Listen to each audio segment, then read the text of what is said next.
Everyone, welcome to the Contracts Committee meeting for Tuesday, April 21st, 2026 of the West Africa Unified School District. I am calling this at 9:15. In a few minutes, we will begin the public comment agenda item. Members of the public are invited to speak. The allotted time for each speaker is 2 minutes. In the meantime, we are moving on to the rest of our opening procedures. Our land and labor and body acknowledgement. We recognize that we are presently on the Dochenium of Wetmakargian Ohlone peoples and acknowledge them as the first inhabitants of the land we currently occupy. I acknowledge that the burden of environmental exploitation and systematic injustice falls upon the labor of Black and brown bodies in the building of this country and its institutions. I remember that Black and brown bodies were born and died working this land against their will for generations. I also acknowledge the continued contribution of the labor of survivors over the centuries to today, of all immigrant labor, including voluntary, involuntary, forced, undocumented peoples in the building of what we refer to as the United States. Dr. Rochelle Rogers Art. I will now move on to roll call. And I'll go ahead and do it. We'll move on to roll call and I can do roll call. I'm here. Hi, everyone. Good morning. Good morning. Clerk Gonzalez Hoy Good morning, President. and Board President Inyana. good morning, everyone. Present. Thank you. And we'll Thank you. move on to quick introductions, name, department. Dr. Sylvia Greenwood, Acting Associate Superintendent of Human Resources. Good morning, Catherine Acosta Borkowskis, Associate Superintendent of Teaching and Learning. Good morning, LaShanti Smith, Director of School Climate. Good morning, everyone. Francisco Ortiz, United Teachers of Richmond. Good morning, Mark Mitchell, Executive Director, United Teachers of Richmond. Good morning, Christine Van Hacker, CSAS Coordinator and representing WCCAA. Good morning, Miguel Gallegos, Teachers Aid 56 Business Agents. Justin Decker, IFPT Local 21 SSA.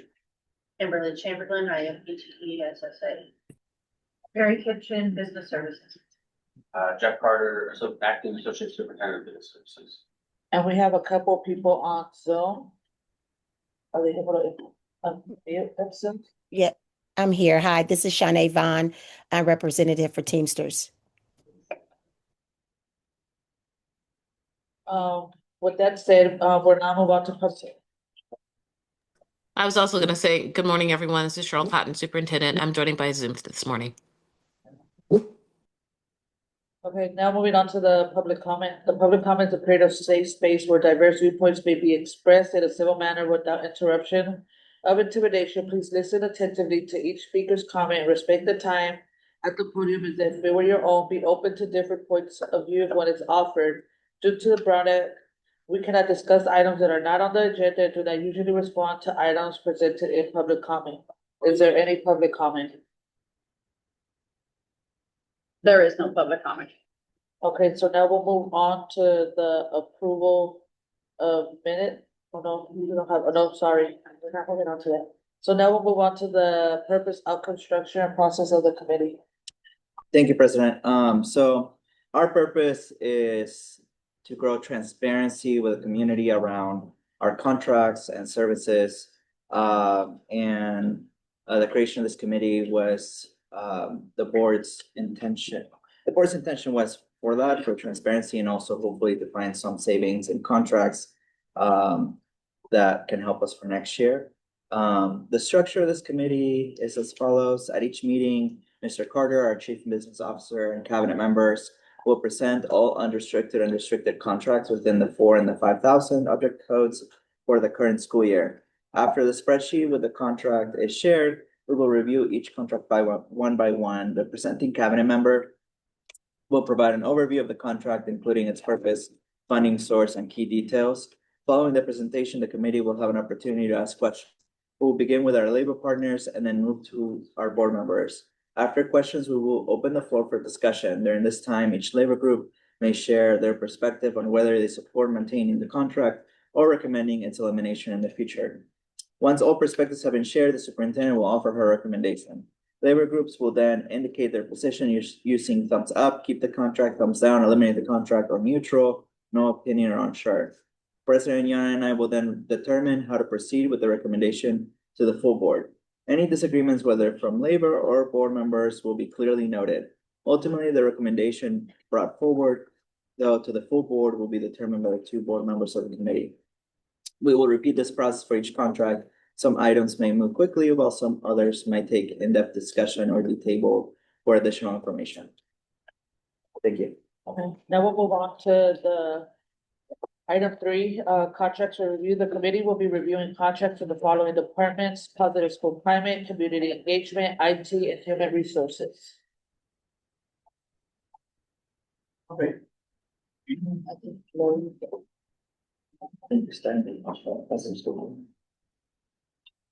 Okay, I know we did a couple public positive school climate and community engagement, so we're just gonna go back to the ones that we didn't do.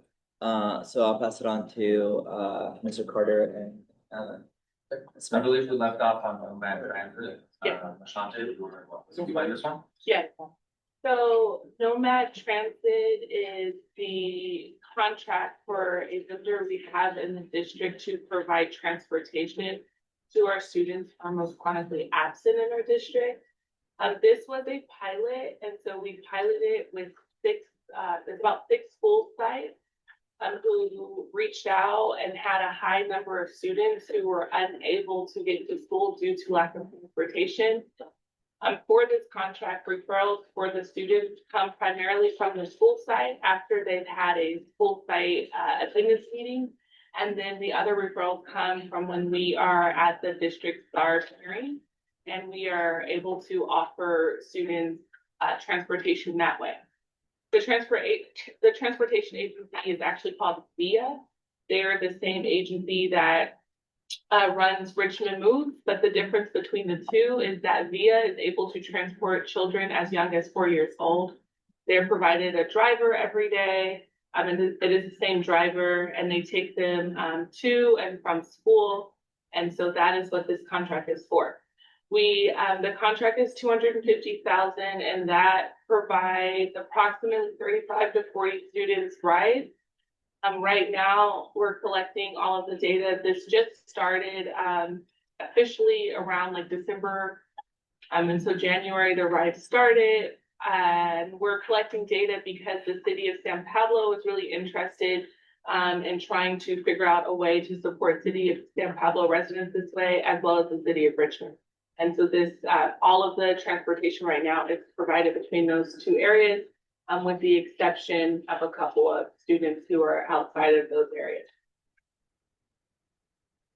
Okay, thank you. Let's put out for questions from the committee. Anybody have specific questions? Kim, and then Francisco. So you're saying that 30 to 40 students is what this is providing? And what schools, what's the criteria for them to get this? So the criteria right now, we've been focusing on our most severely chronically absent students. And so the criteria is that they need transportation and they are considered severely chronic, which is missing more than 35% of the school year. And so we worked with the site leaders.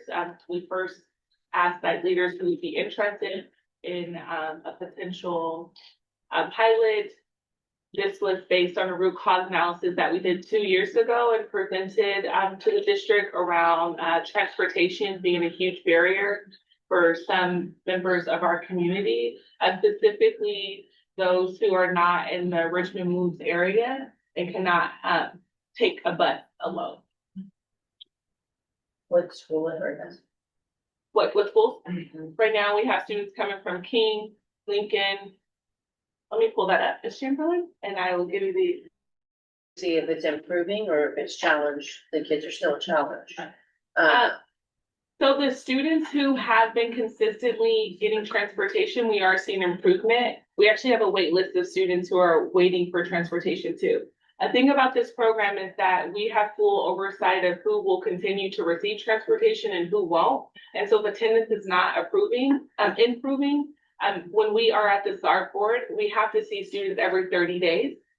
for their, their initial meeting, and then we see them 30 days for a follow-up. And if they're not improving, then we can take away the transportation service because the intervention is not working. Let me give you the school sites. Francisco? So that was just a follow-up as to if students were chronically absent 35% of the school year, well, have we seen the growth in the students that have partaken in the service? And is there a wait list? Can kids cycle on and off, or like if it does, if the intervention does work, is there anything else that would support them with if the intervention is pulled away? Do you know what I'm saying? Yeah, this is a great question. So a couple of things. One is we know that there is a lack of transportation options, especially in our North Richmond area, and in our El Sobrante area that is kind of Richmond, but kind of El Sobrante. And then we have some housing units, apartment units that have a large number of students who are not coming to school consistently. So we started over there with doing some messaging and working with the city of San Pablo and the city of Richmond around surveying the communities to see where is transportation a barrier and where is transportation needed. And so that was like about 2 years ago or a year ago. The ones who initially we found needed transportation, we always start with what we already have, which is our district bus pass program. And so we are able to give bus passes to students as young as the 6th grade. And our bus pass program for the first time is at max capacity. And that's not including giving bus passes to our charter schools, which were done in the past. So just our bus pass program is at capacity. Then from there, we've been exploring transportation options. And so this was a new option that was brought forward to us. And we went into like basically a year of exploration. Gordon Aran, to answer your question, the goal is to get students to other forms of transportation as well and work with their parents, caregivers, and guardians to see if there's a way that we can get them to school. Actually, through this program, what we have found is that there are some students coming from the same location. And so we're able to, if 4 students come from the same apartment complex, that counts as one route. And so the 35 to 40, that's routes. It's 35 to 40 routes. So you can pick up 3 or 4 kids at the same route and take them back to the same location, and that counts as one. And so what we're finding is that families are seeing that there are other students who also need rides. And so we're trying to do like a linkage, carpooling options and trying to think about how we can get as many students to school. So yes, the goal is to have this be like a temporary kind of stopgap to get them to school and then connect to other resources that might be available once we start going. So if it's 30 to 40 routes, it could potentially be 120 to 160 students. Yep. That's more logical. Yes. Christine, and Rather then than 30 to 40 kids on 250. Yes, I'm sorry, I didn't clarify that. It's 35 to 40 routes. Yeah. Christine and then Shanae. I guess my question is, are those kids being bused to their home schools, or are they going other places? Homeschools. And then would it make more sense, could you increase the capacity of the bus pass program? So we have kids as young as 4 years old getting picked up to go to school, 4 and 5 year olds. Yeah. And parents aren't comfortable with putting their kids on a bus by themselves to get to school. To use public transportation, but our bus pass program through Measure J, the minimum age is 6th grade. So we have students who, depending on where they are geographically, have no way of getting to school. Yeah.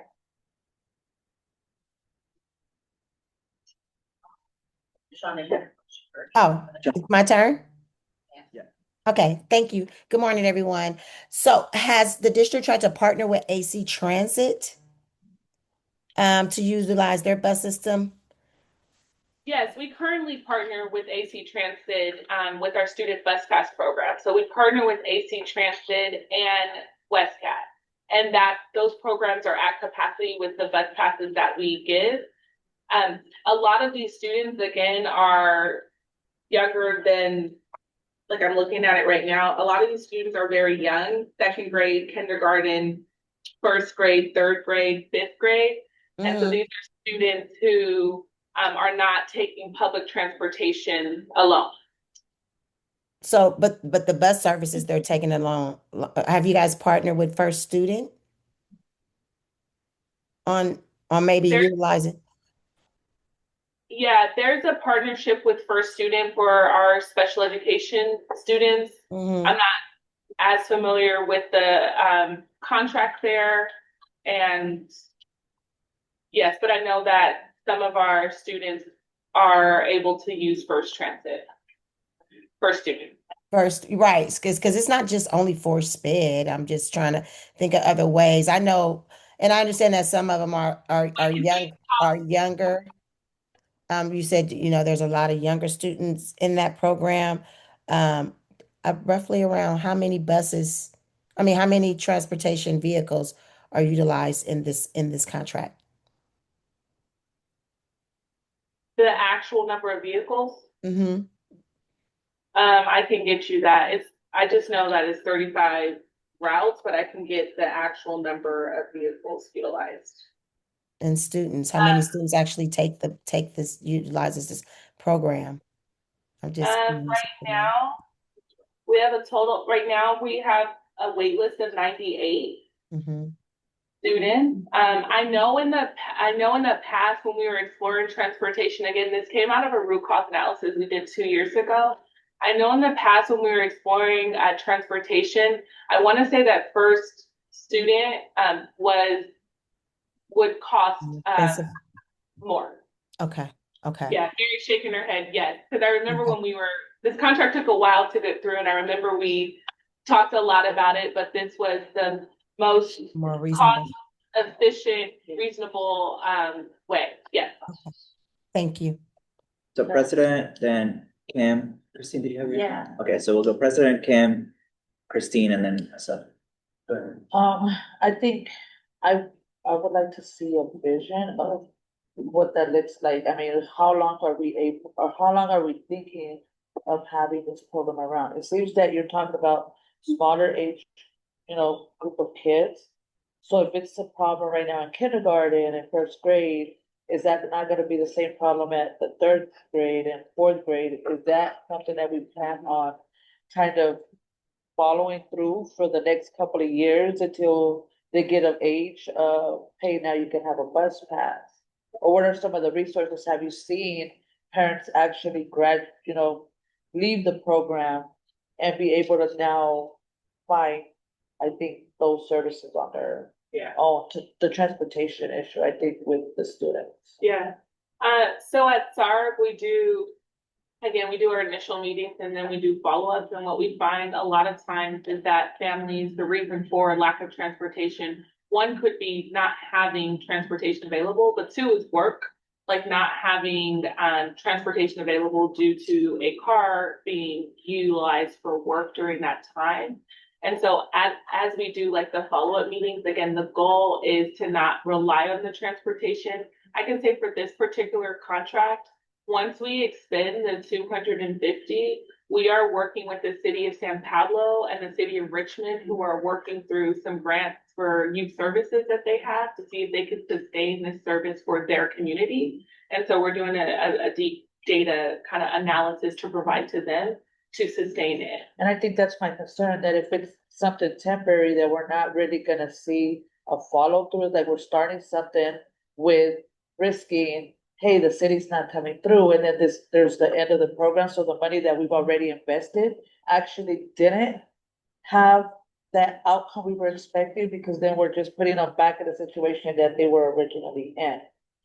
So it's just like, how are we looking at the long-term vision of this program and the sustainability of the program to be able to then give kids the resources, and then also going back to the schools that are actually being served?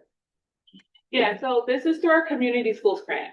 Let me preface it with that too. So all of the schools being served are part of our community schools grant. And these are also principals who wanted to put funds aside from so instead of it just all being central, principals were like, we'll put X amount of dollars toward this initiative from our community schools grant, because while we're trying to build for the long term. In the interim, we're getting kids to school who hadn't been able to get to school, right?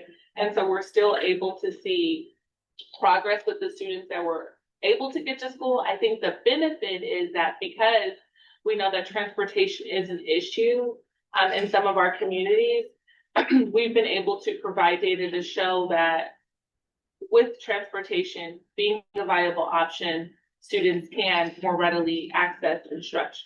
Okay, and with that being said, can I get the name of the school? Because now you're talking also about a site decision, right? Like, is this important for our site to be able to now partner and get some of our community schools funding into this project? And Yeah. is that something that's, you know, at the top where it should, if this is something that we're trying to move towards, then I think it should be across the board, like. It was. So then every Every community school community school is is part, in. but the ones that chose not to opt in, that's what I'm talking about, like, what are the schools actually participating who chose to use some of that funding towards this project? I can provide you the data of all the schools. I can provide you the data of everyone who wants to like continue. We centrally gave an amount and then we reached out to our schools and we reached out to the schools with the highest level of chronic absenteeism. And then from their own root cause analysis and data, they were able to say like, yes, this is something that we want to invest into. So I can give you all of the schools. Kim and then Christine. So I know I was part of an investigation for trying to get kids and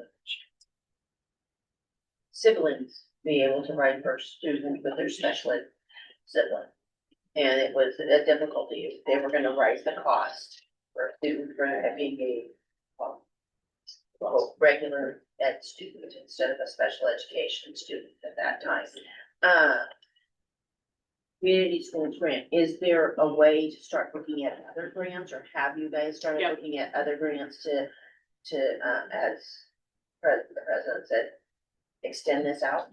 Make sure that other students have the opportunity. I know it's huge in the state, chronic absenteeism across the nation, is a focus. Is there, and obviously transportation is huge, right? And that's one of the things that our charter schools do, is they provide transportation in a lot of aspects. And They so do. is there a way to get that going?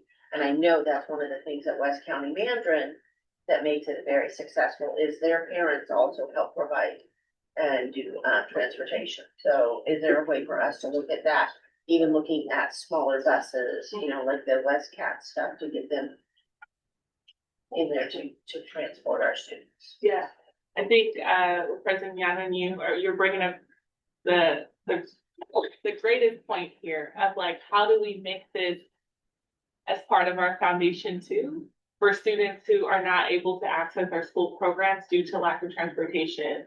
And I know that it might seem unbelievable, but we have thousands of students who cannot get to school regularly because of transportation. I don't know if Jeff remembers, but we had a conversation about a year or two ago, and one of my questions has been, if we were able to provide transportation in our district, would that offset the cost, would the cost offset because of the ADA that we can then recoup? And I know there were initial conversations. We can go back and look at those conversations again. But I think transportation as an option in our district is something that is not talked about a lot, but is one of the main root causes of why students can't get to school. Some of our areas. Can I caveat on that a little bit? Have we looked at it also, since we have these vehicles around that we've rented or whatever we're leasing? We have personnel that work at these school sites that may need help with transportation.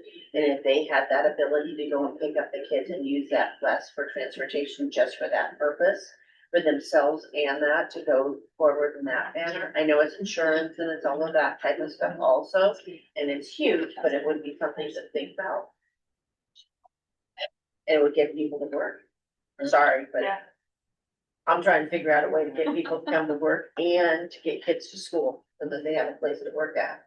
Yeah, I know too, and I think insurance and a lot of stuff was an issue, but thinking about like van pool, I think to your point, like we have vans at some of our sites that are not used during the morning hours. What would it look like to be able to have personnel pick up students? Particularly, I also again want to say that we have students living in one particular like apartment complex, one area, and a lot of them cannot get to school and they're at the same location. So what would it be like to be able to pick up the students and then bring them to their school site and then take them home? Just thoughts. I'm with you. Thank you. Christine, Chris, we'll get into Christine, Superintendent, President, and, Nancy. I think I just want to go back to the idea of some sort of partnership, some sort of institutional partnership with our public transportation agencies. Might date myself a little bit, but I was a 4-year-old kid on the bus. I used to take the 72M all the way down San Pablo when I was in school, so I do understand that.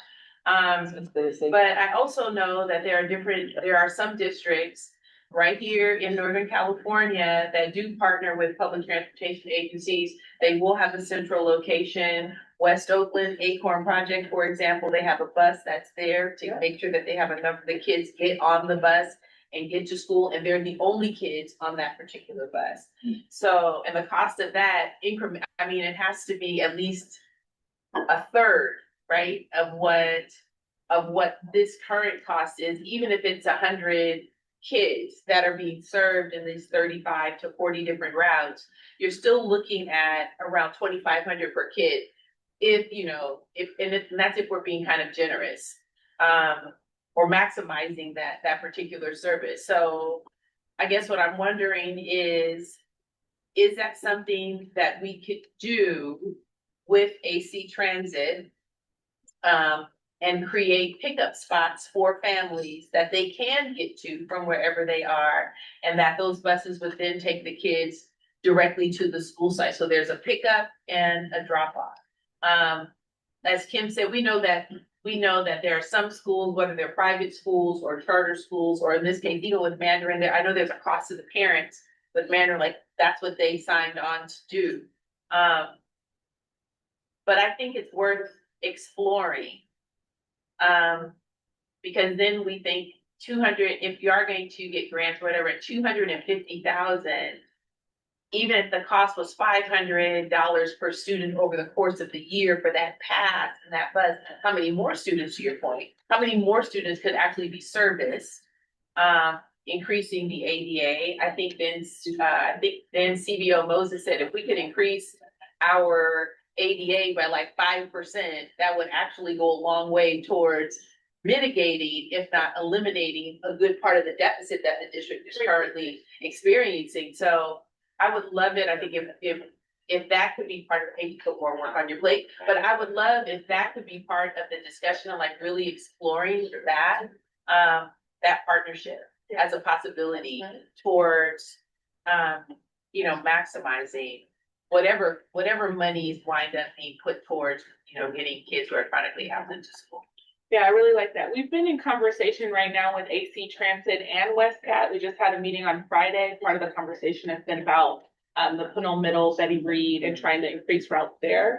I'm happy to talk about It's a West County community about. WestCat is for Pinole, Hercules, and a little bit of El Cabrante. Is that like Emeryville? Actually, it's bigger than that. Hilltop, Pablo, Richmond. Hilltop, Long Calvin area. It's the other bus agency here. Yeah. Okay. So Rodeo. so we're in conversation right now with WestCat and AC Transit, primarily about the transportation issue to get to Pinole Middle from Soskin. Yeah, and so that is it's a very in-depth conversation. I'm happy to start bringing this into the conversation as well. I think that's like bigger bang for your buck. Like if you're running, like how much can I get for my dollar? Yeah, No, thank you. Okay, Superintendent Khan, and then President, and then I have a question. Okay. Hi, everyone. I think you guys have hit a lot of those, a lot of the points. I think that this does create an opportunity for us to both build revenue and address our chronic absenteeism and get kids to school. Excuse me. I do see, and we are in communication with AC Transit annually regarding bus routes. So if there are routes, if there are communities that do not have access to AC Transit, we can sit down and have that conversation with them and readjust routes as we are doing with the situation that we see, the problem that we have now with Betty Reed Soskin moving to the Pinole Middle campus. Those conversations are happening annually. And so, LaShanta, if there is an issue that is being raised, that's something that, or an issue with a particular community, we definitely need to be on that. We may be a little bit late at this time of year, but generally I understand that happens between, say, January to March, really connecting with AC Transit about next year's bus routes and if any changes need to happen. I do also, I see this as a true use of community schools funding, that there is an identified need within the community to get kids to school, and this provides that opportunity for them.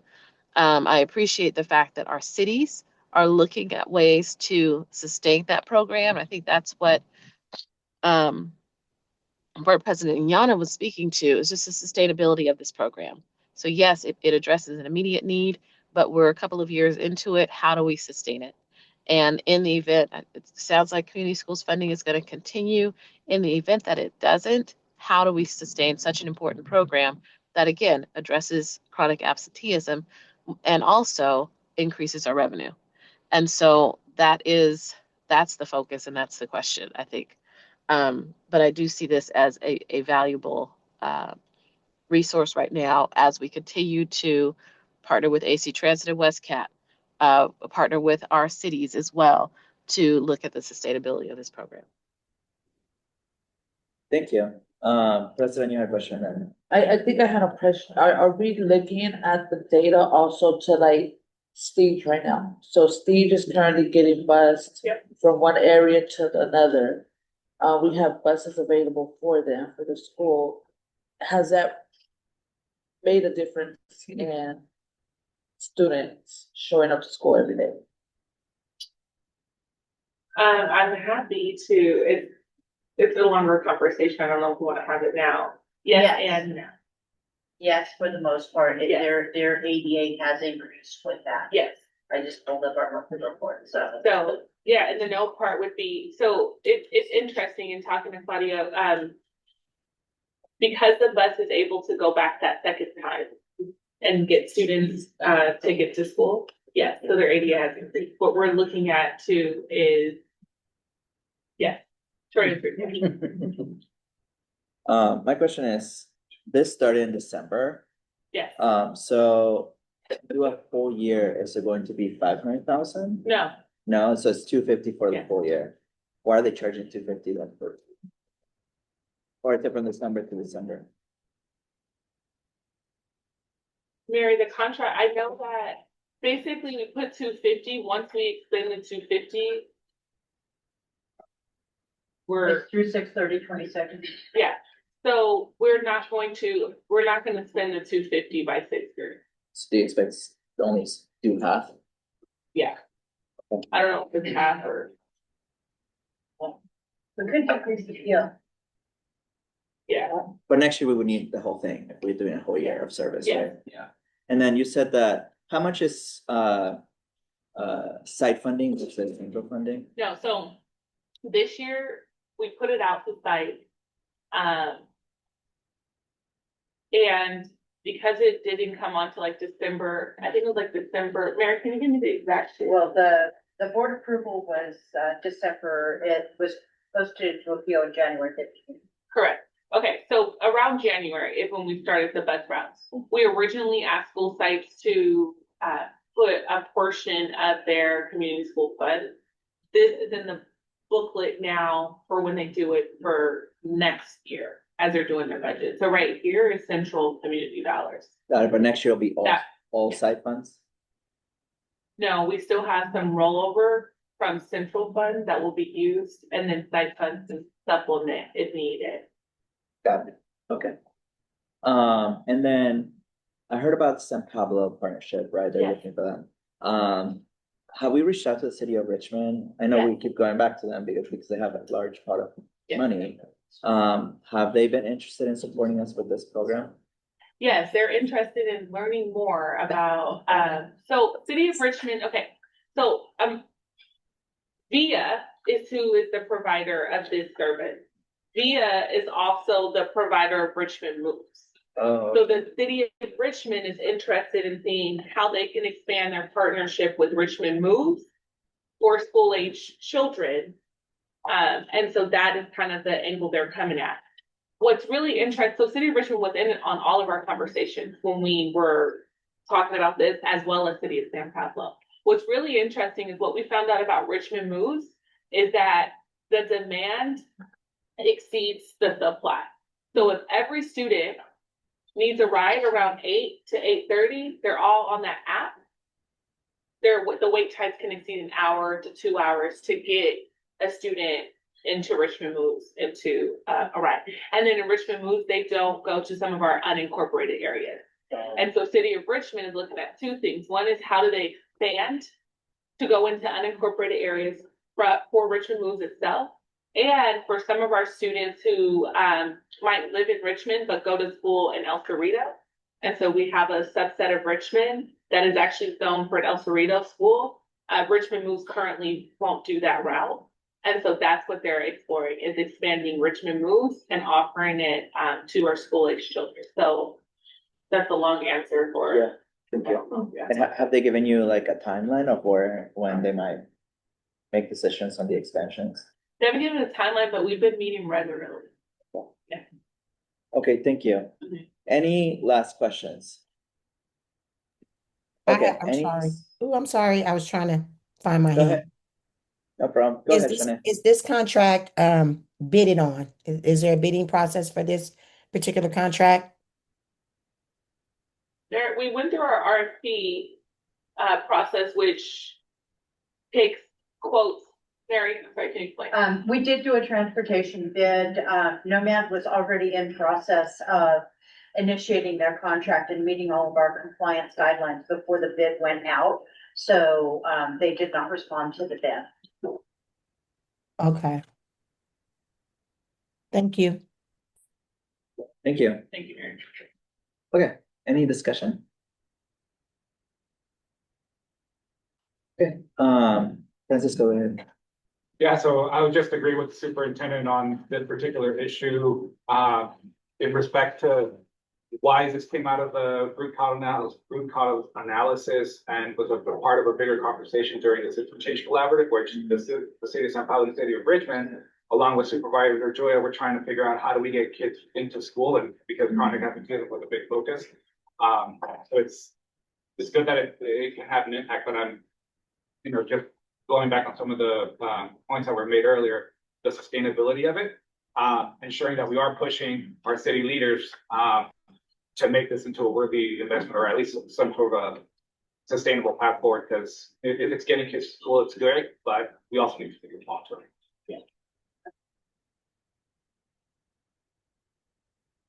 Okay, Superintendent Khan, do you have a recommendation?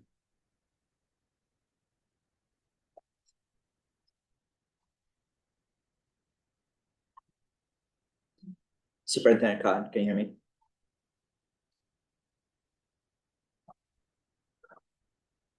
No worries. I know she was multitasking, so, why don't we go to, the vote from our partners? Please show us by thumbs up, thumbs down, or sideways. That's a clarifying question. Yes, Are we voting to keep the contract with this particular organization through the end of this school year? so it would be to continue this service for next year. So it could be a different partner, but I think the question is like the service. The service, not necessarily the particular vendor. Yeah.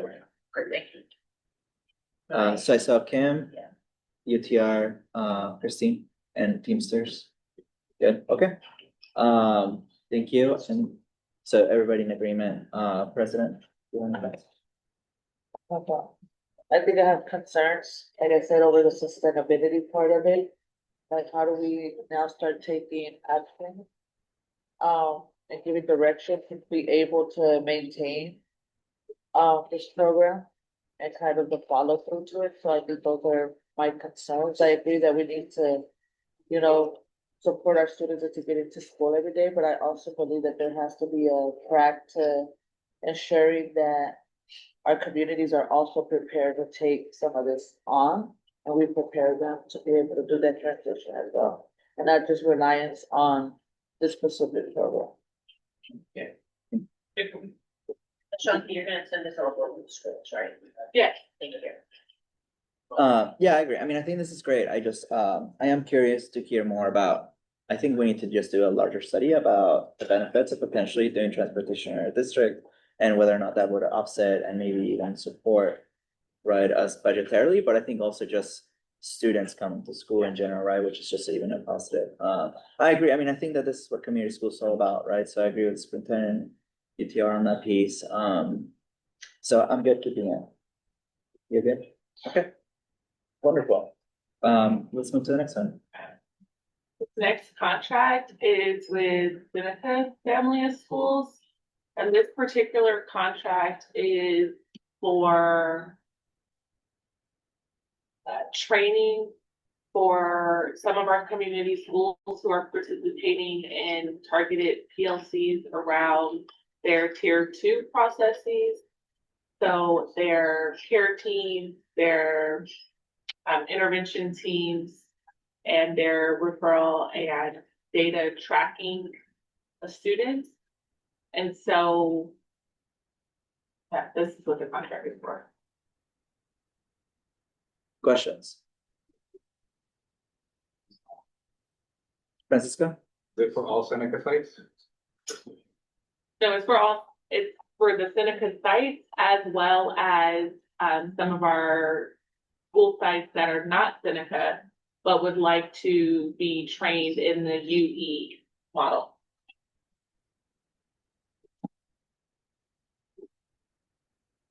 Dr. Sensei. Can you expand a little bit more on exactly what sort of professional learning they're providing? Yeah, so with all of the schools that are participating in this training, they go in and they meet with the site leader as well as the community school director and the community school teacher lead. And they provide first like an initial data. So we do our initial TFI walk and we look at what school sites have and then we do kind of a walkthrough. And then from there, principals were able to opt in if they wanted more targeted coaching and support. And so they, on this contract, Seneca attends the care team meetings and they provide direct one-to-one coaching around for all of the staff at the care team. And then they provide the data analysis and support. And then we've been having monthly PLCs that folks have come to and opted into. And then they do, oh, you're like pulling it up. Can you go down a little bit? They do a lot. So then at the end, they do the monthly coaching, but right here. So they do the bi-monthly care meeting observation and feedback sessions. They do one-to-one admin debriefs around their process. And then they do coaching with our school teams and our CSCs around, again, these are all tier 2 processes. You said it's optional? Is it optional? Yeah, you said they get to opt in. Yeah. I wasn't able to make it.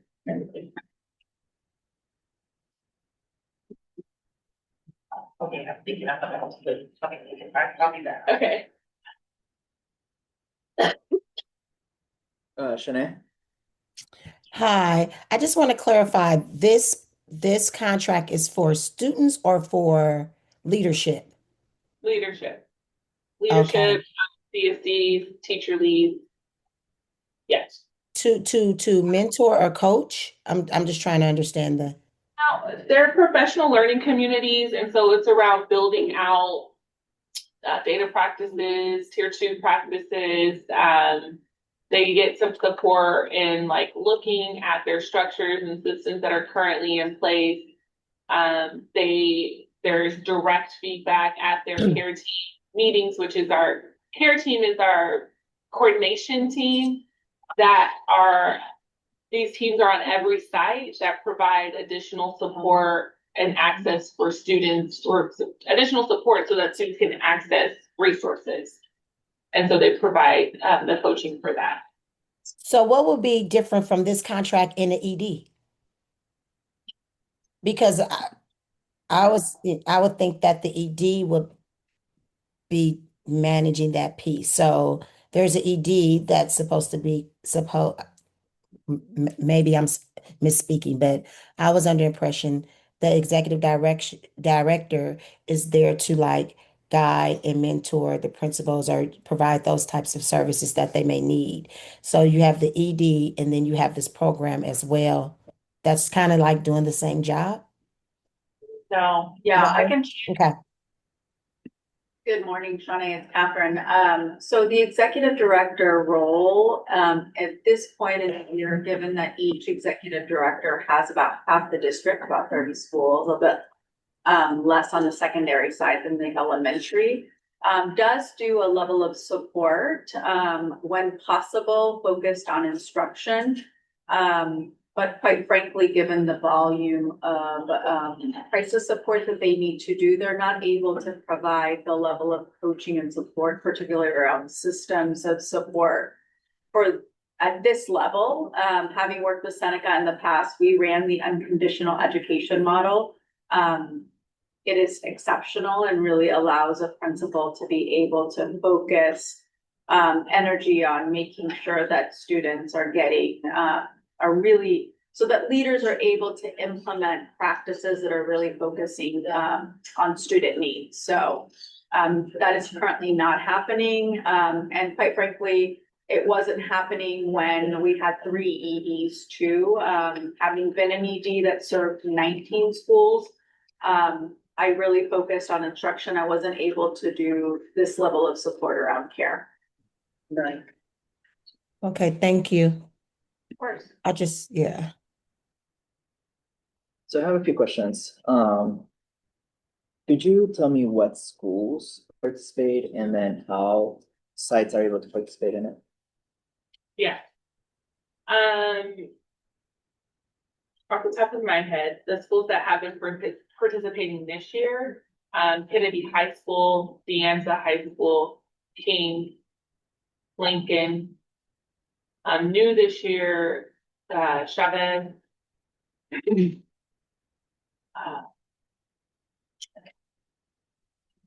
Coronado.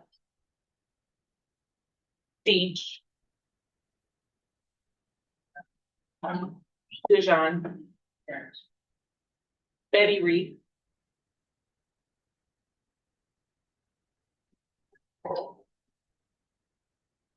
Those are the schools that have been, and now then we had PLC. Also the person from Seneca, her name is Jenna. And she has been she's come to 2 of our principal meetings, and she has presented at all of our Thursday meetings that we have for all of the community schools.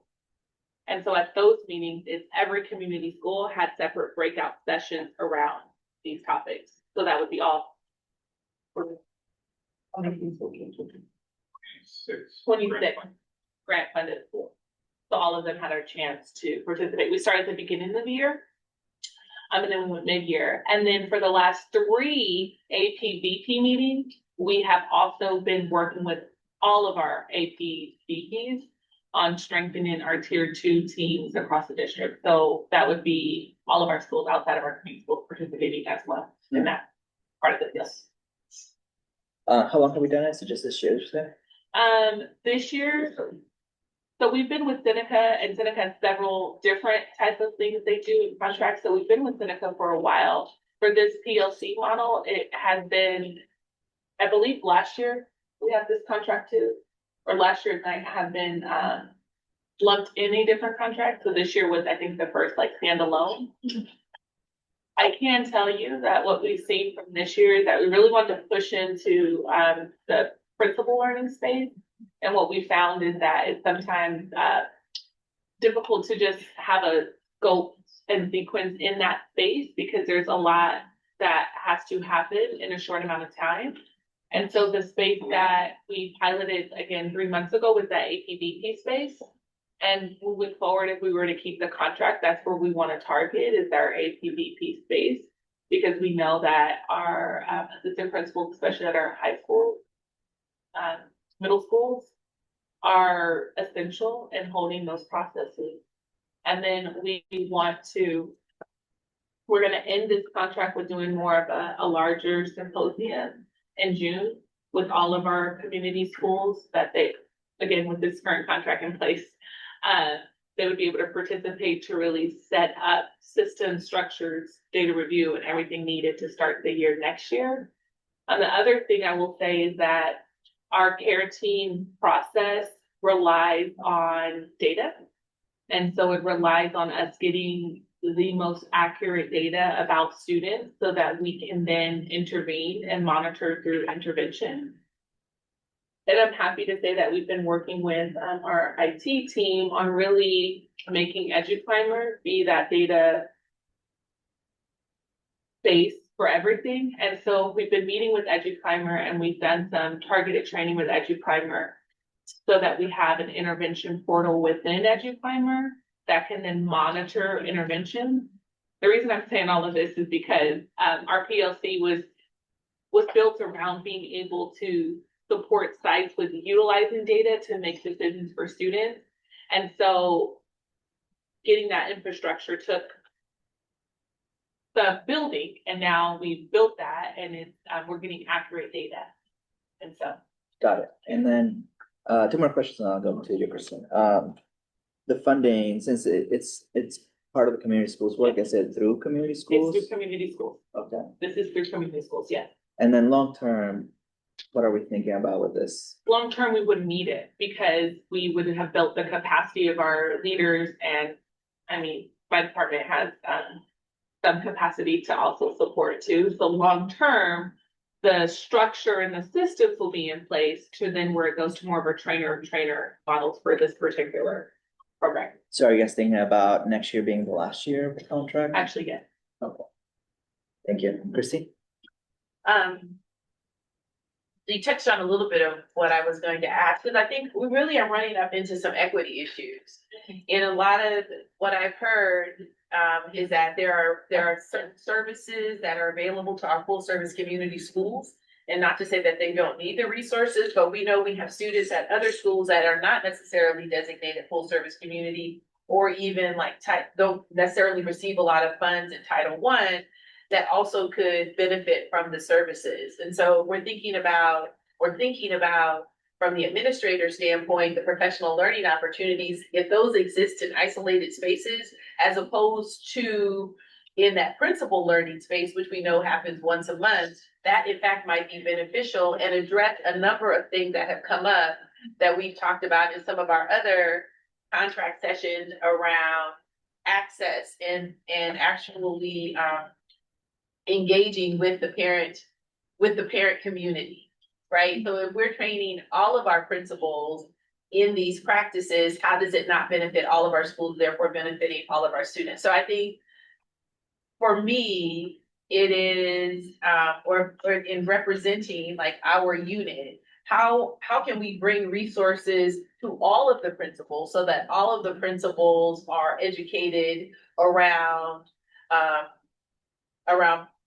looking at data, disaggregating data in terms of tier 2 supports. Like a lot of times we talk about, well, tier 1, tier 2, tier 3, but we don't necessarily spend time in learning spaces to get this. In the same way, like we're talking about the bus, that's an equity issue, right? Some kids are going to get the bus to go to school and some kids are not. Doesn't mean that those kids don't need a bus to get to school.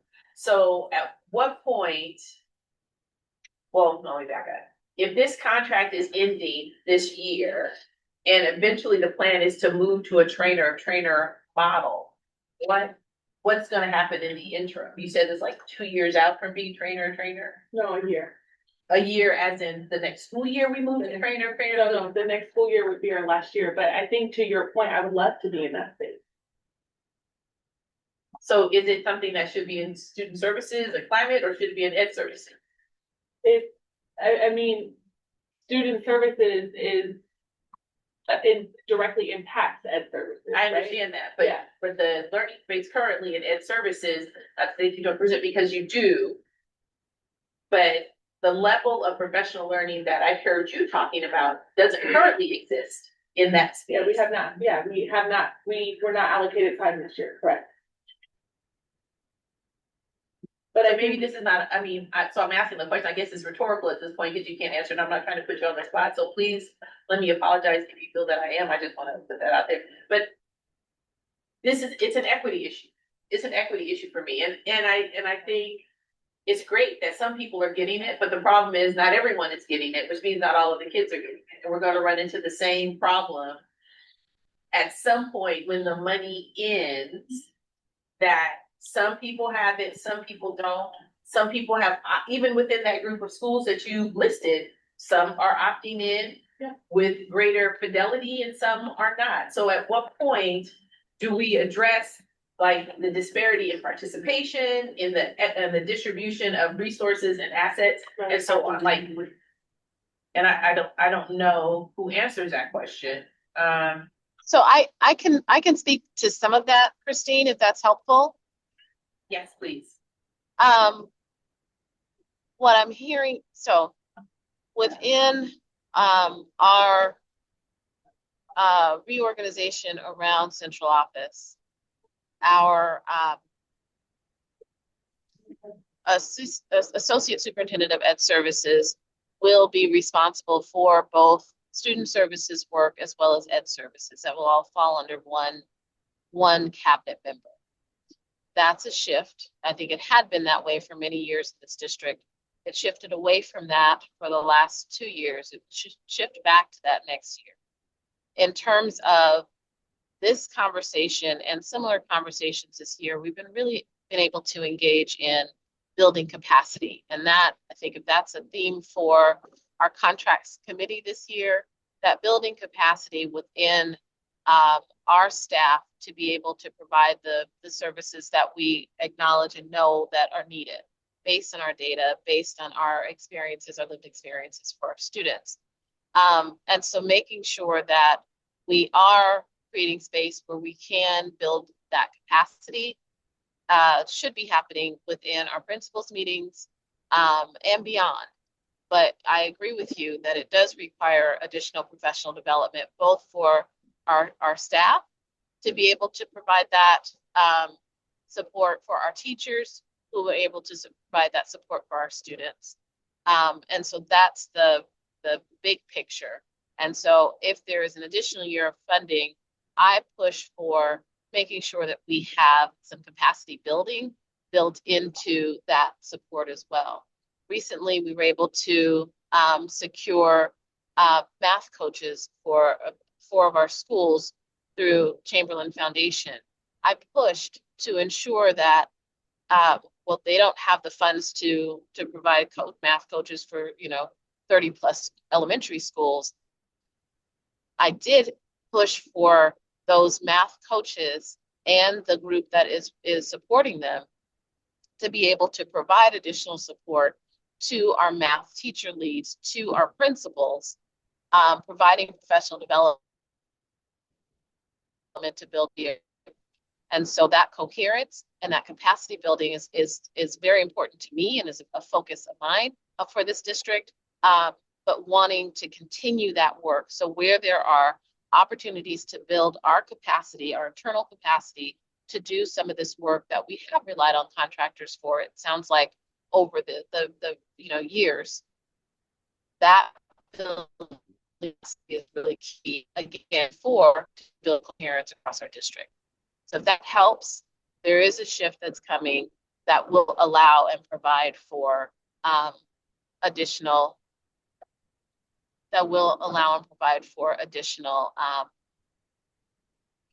support for our school sites, capacity building and professional development. Long way to say that. Thank you. All right, thank you. Does anyone else have any questions? Okay, let's move to discussion. Anyone have any thoughts on this? Francisco?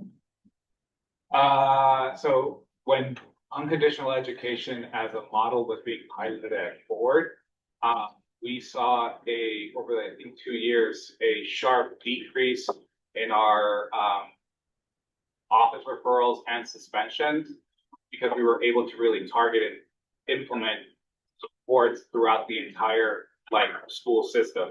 So the expectations were common from kindergarten to 6th grade. And so that took a lot of buy-in, that took a lot of culture shift with the school. But we definitely saw the gains. And so seeing that this can be implemented into sites that are growing, because Ford's no longer a Seneca site, although I think they sometimes partner, but it was like a long time ago. But seeing it, how it can go into different schools, and now if it's pushing into the community schools space where even BACR might be taking into it, I think that can serve the capacity or build up the capacity that we want to build up for sustainability long term. Thank you. Kim? How long ago was Ford one of these sites? And I'd like to see what the challenge is. You're saying the discipline aspect has gone down at Ford during that time. What do you raise up? Has the discipline aspect gone down at the other schools that it's serving now? In reality, is it being put in the system? Are we actually seeing that, or is attendance increasing because the discipline is going down? Are we seeing the effects of the program in a positive manner, as Vincent just pointed out that it was happening at Ford? Curious if it's still occurring at Ford with the train-the-trainer models that should have happened at that point. Catherine, do you want to answer that? Yeah, so I can speak to my experience with the unconditional education model. So Montalban Manatee is a community school, and we were also an unconditional education school. And we experienced something very similar to what President Francisco just described. And it was really around values where we aligned, but provided us with that additional lens and that additional data that we needed to be able to very specifically in our culture and climate team meeting, and very specifically in we called it cost, but it's our care meeting, drill down to the level of location where we were seeing referrals, to really drill down and think about, what are the things happening before a student has a behavior incident. And so as a principal, they have so many things that they have to do. We're holding culture, climate systems and instruction, as well as family engagement, budgets, right? You name it, everything is on the principal. And so this is really important. It's a space where all staff comes together to be able to look at all of the different layers that affect a child who might be struggling. And so having that level of support in order to get the structure in place is critical. And Montalban continues to utilize all of the unconditional education training that they were able to receive. And I don't, even with my departure, I've heard that the systems that we put into place are still there. How about these high schools that we're seeing now, De Anza in particular? Since we've had so many challenging news articles with De Anza in the last few years. Yeah. De Anza, this is their first year of participating in this particular PLC. And this is the first year that we've been able to provide direct coaching on site. Do you see improvement? We are seeing improvement in systems being established, yes. And we are seeing, so if when you think about implementation science, once the system is set in place, then we have to look at the level of implementation, like fidelity, like, are we doing what we said we're gonna do? And at De Anza overall, yes, we have seen improvement, and we are going to continue to see improvement because the systems are getting stronger. Thank you. Yeah. Any additional comments? Okay, Superintendent Khan, do you have some thoughts or recommendation?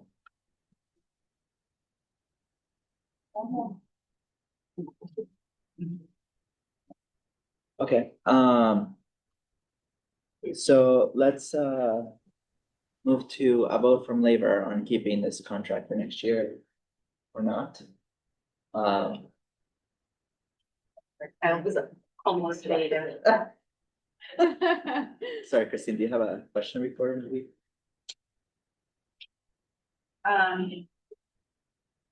It's just 1 year. Yes, For the next school year. yes.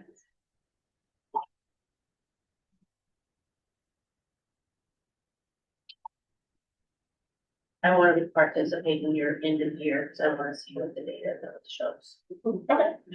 That's my stipulation. I want to know what the data really shows.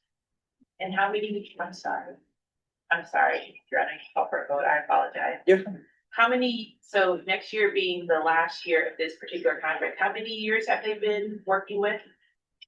For care team, this one is specific for tier 2 care team intervention. Yeah, how long? This was the first year. of This was the contract. first. Correct. So what is the unconditional education model that? The UE model, started. Who provided support on that? Seneca. And Seneca continues, I mean, once we jump to community engagement, we talked about it last time, but Seneca is the lead agency for 5 of our community school directors. Those community school directors are actually UE coaches full-time at the time. That coming out of the community school grant too? That's coming out of the community school. But that's $800,000. Yeah. That's a lot. Yeah. We're paying almost $1 million for this for. Yes. We talked about that that's the one we talked about last Friday. This is. Coaches. Mm-hmm. So if you see, just to explain a little bit on this one, so BACR is one lead agency. And they provide X number of coaches that can get, or CSCs that can get you that number. That's the top number, the 1.5. And then Seneca provides the lead agency for the other CSCs. Seneca calls them UE coaches, but they are CSCs. And that contract there, the 794 is for those CSCs. Okay, so then in addition to, so those contracts aside, what we were currently looking at is Seneca providing additional support to the schools that they are serving, and community schools that they are working with around tier 2 supports. The community schools they are working with and the ones they aren't. The ones that, those, and that option. So community schools, even if they're not working with Seneca, if you're a community school and you would like to opt into that work, that's a possibility. Yeah, even if you're not a community school, I want to. Even if you're not. Yeah. So some of That our wasn't clear, I'm sorry. Yeah, so we have to lead with community schools because it's through the community school grant. And so the grant money is supposed to be used for community schools. Right. But because this is more of a capacity building, we're able to then let other schools in this space who are not community schools. And I think to your point, I would love to get the scope and sequence back into our principal PLC. So it's one space where everyone's getting the same level of training. And then our team goes and supports with like the follow-up and the direct one-to-one, but we could have a model to where, which we had in years past, to where we are able to give everyone the same information at the same time to do that, so that we're operating in the same way under the same vision for student support. And if I can provide some context, last year, the principals meeting was divided into 2 different sections. It was, half of it was teaching and learning, half of it was culture and climate or student services. Both had a professional learning community. And then on top of that, we also had a kind of operations meeting that was a half day.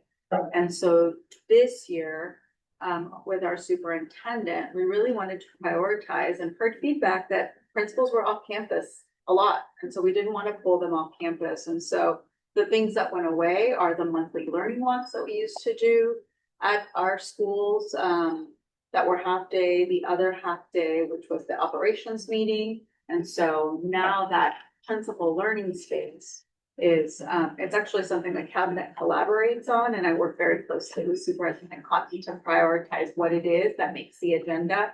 And you're right, we haven't been able to hold a consistent time for different departments because as, you know, issues come up, we prioritize the direction that our superintendent wants us to go in. Thank you, I appreciate that. This isn't the time or the place to, talk about like quality. I would say that, the principal learning space last year wasn't necessarily as robust, and I know that Rashante, would come and she would give time to, climate and culture issues and provide information around how we could better build systems in the school, looking at systems and structures. I think we have a couple of different programs that are going on. Even when you look at some of the work, the CSAS work in doing root cause analysis, we basically, we choose schools as a microcosm of the district, and we look at what are the things that we can put in place to mitigate and or eliminate certain disproportionalities that are coming up with the hope and the intention that we can bring those things kind of system wide, and how do we begin to sustain them? And I know that that's the work that Lashante is doing and has been doing and attending to very diligently in her department. However, my concern is we have a contract with an outside agency. If the intention is to build the capacity of our own folks that are currently in our system, at what point do we say they have the capacity to do this work? Because to a point that someone raised, it may have been President Anyala, are we talking sustainability? Because we could continue on and on. We could always say that we're not hitting the mark.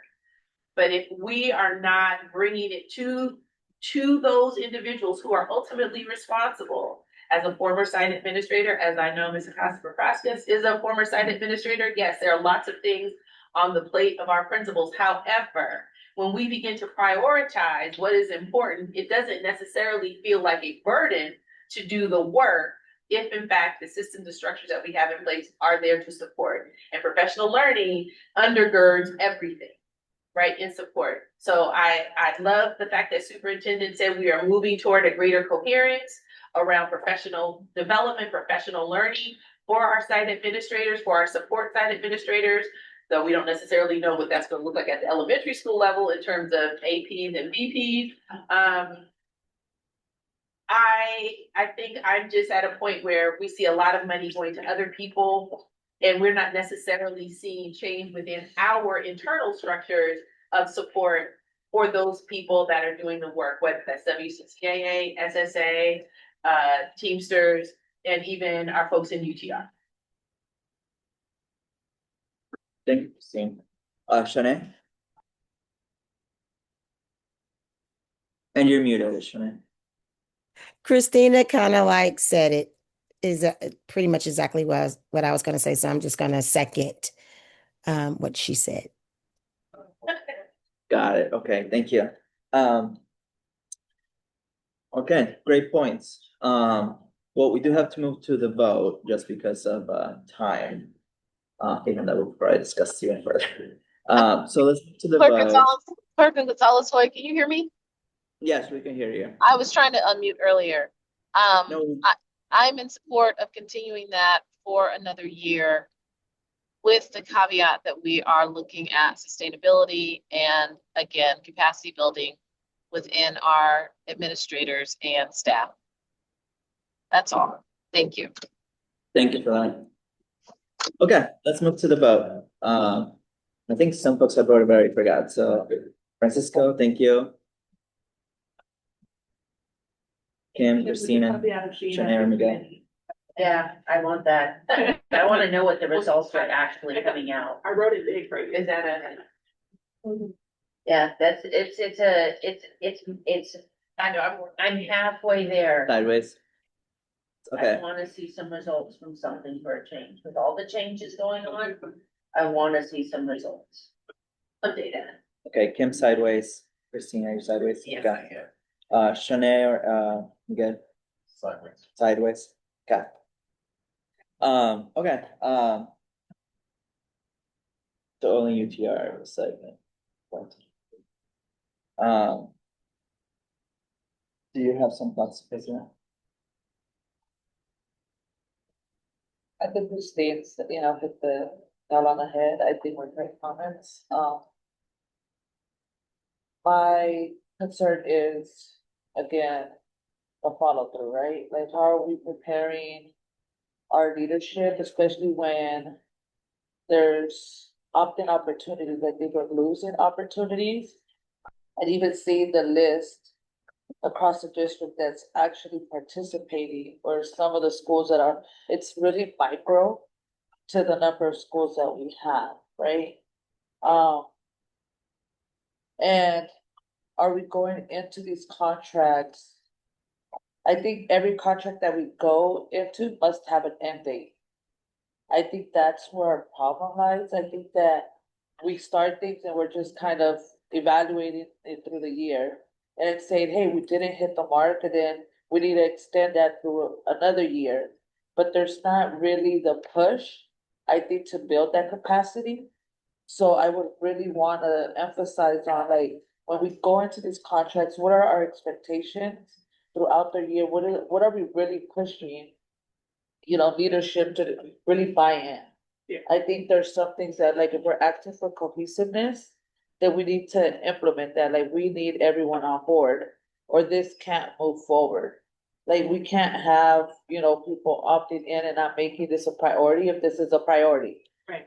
So, and also the end date, like, these contracts are not gonna be renewed, or the hope of, hey, next year, if we didn't meet those goals, we're gonna actually renew it for another year and cross our fingers that it works out for another year. So I think really pushing that there has to be an end date. I think moving forward with contracts, I think that's what we have to really push ourselves to do.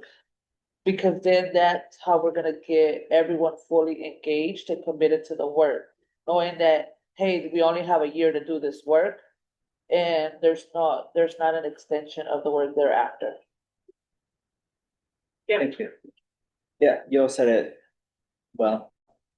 I'm not gonna reiterate what you and C and Shanae all said. So I'm okay keeping it for one additional year, but I think that with the idea next year, there's always a reason why to keep professional development and, retention, whatever, but I think we've all in the system have seen that, right, year after year for whatever reason. So I think that unfortunately, because of our financial situation, we have to make these hard choices, right? But we'll make this 1 year of a transition period. Yeah. And hopefully we can find some space in our principals meeting to really start working on that, education work. Okay, so we'll retain it. Let's move to the next one. Right. The next one is Wayfinder. Wayfinder is our only SEL curriculum that can serve our high school sites across our district. Wayfinder is a TK to 12 curriculum. It is direct instruction. It is evidence-based. It is normed on a population similar to ours. How direct SEL works is that this is taught directly by the teacher in the classroom. And so there are lessons ranging from 15 to 30 minutes a week. Wayfinder also provides a library, which has activities that you can go in and access at any time.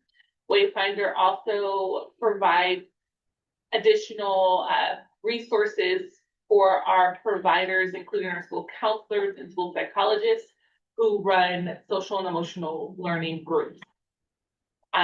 We have had a lot of success. A lot of sites asked us to keep Wayfinder, which is why we kept it this year.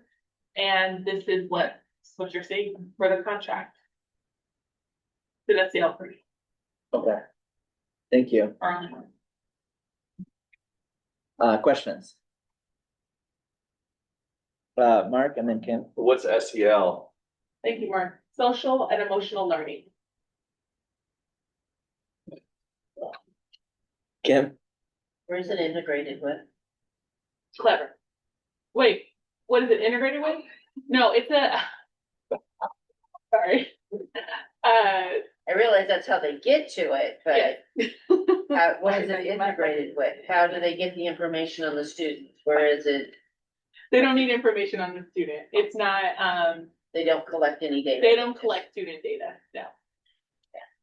If the teacher wanted to, That's all I want to know. if the teacher wanted to, they can do something called a waypoint, which is they could give like a student, there's ways that you can survey your students on different feelings and needs that they may have for that week, but it's not, they don't get any of our data. This generally. Thank you. Christine and then Francisca. What's your data around implementation? Yeah, I can, pull that up. I actually had that for student contract. Let me find it again. I can tell you that this year we pushed to have more of our secondary sites with it. And I want to say the last time I looked, we had 1,300 active users, teachers, but I'll go and look right now for you. How many teachers do we have in district? Like 15. How many? I think like 1,500. We have 1,500 teachers. Well, certificated educators. Certificated. They're not teachers. It was like 1,300 users active. Is what I thought, yeah. Users, is that students?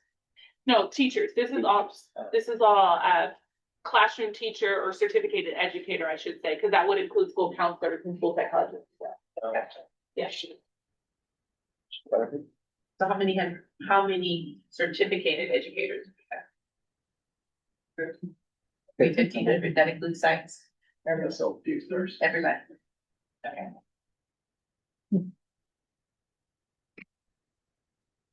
I was like, maybe I should write my questions down. I'm trying to figure it out. Like I just slipped you a post-it that was like, here's my next question. Yeah. Okay, I can do that. I can do Are there any other questions, Bobby?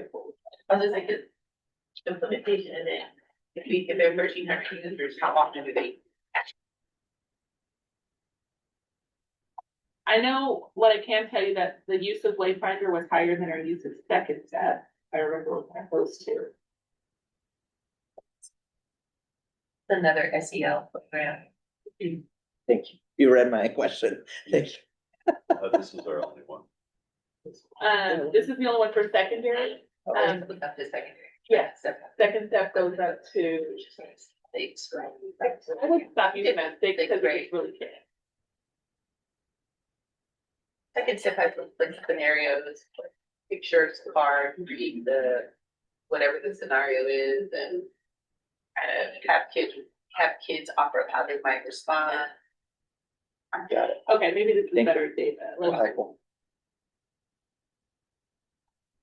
While you're looking at Francisco, do you have a question? Let's just looking that up. Did you have a question? No, I think it was just for all secondary sites, so. It's for middle school- everyone. Yeah, okay. middle Yeah. school. Yeah, this contract, they allow us to do TK through 12. Are there any elementary schools that use it? Yeah, I was gonna start naming them all. Okay. Oh, 1,300 educators, probably all schools use it. Yeah, but I was trying to get you.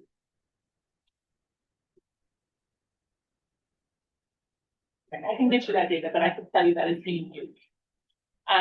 They're actually gonna do another training. So Wayfinder, part of this contract too, is that they provide on-demand training. So anytime a school reaches out and wants training for their staff, they do training.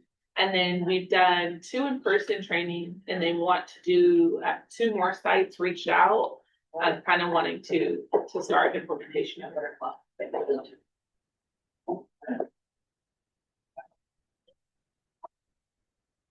Okay, any additional questions? Okay, let's move to discussion. Anyone have anything on this item? No? Okay, Superintendent Cotton, did you have any thoughts or recommendation? Recommending that we continue. I won't belabor. Okay, thank you. Okay, let's move to a vote then. What does everybody think? Kim, thank you. Retain, UTR retain, Lucia retain, Team Search retain, okay? President?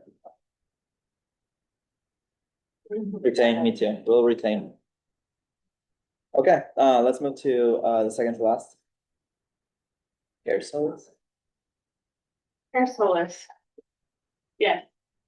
Okay, Care Solis is I would describe it as a mental health navigation platform.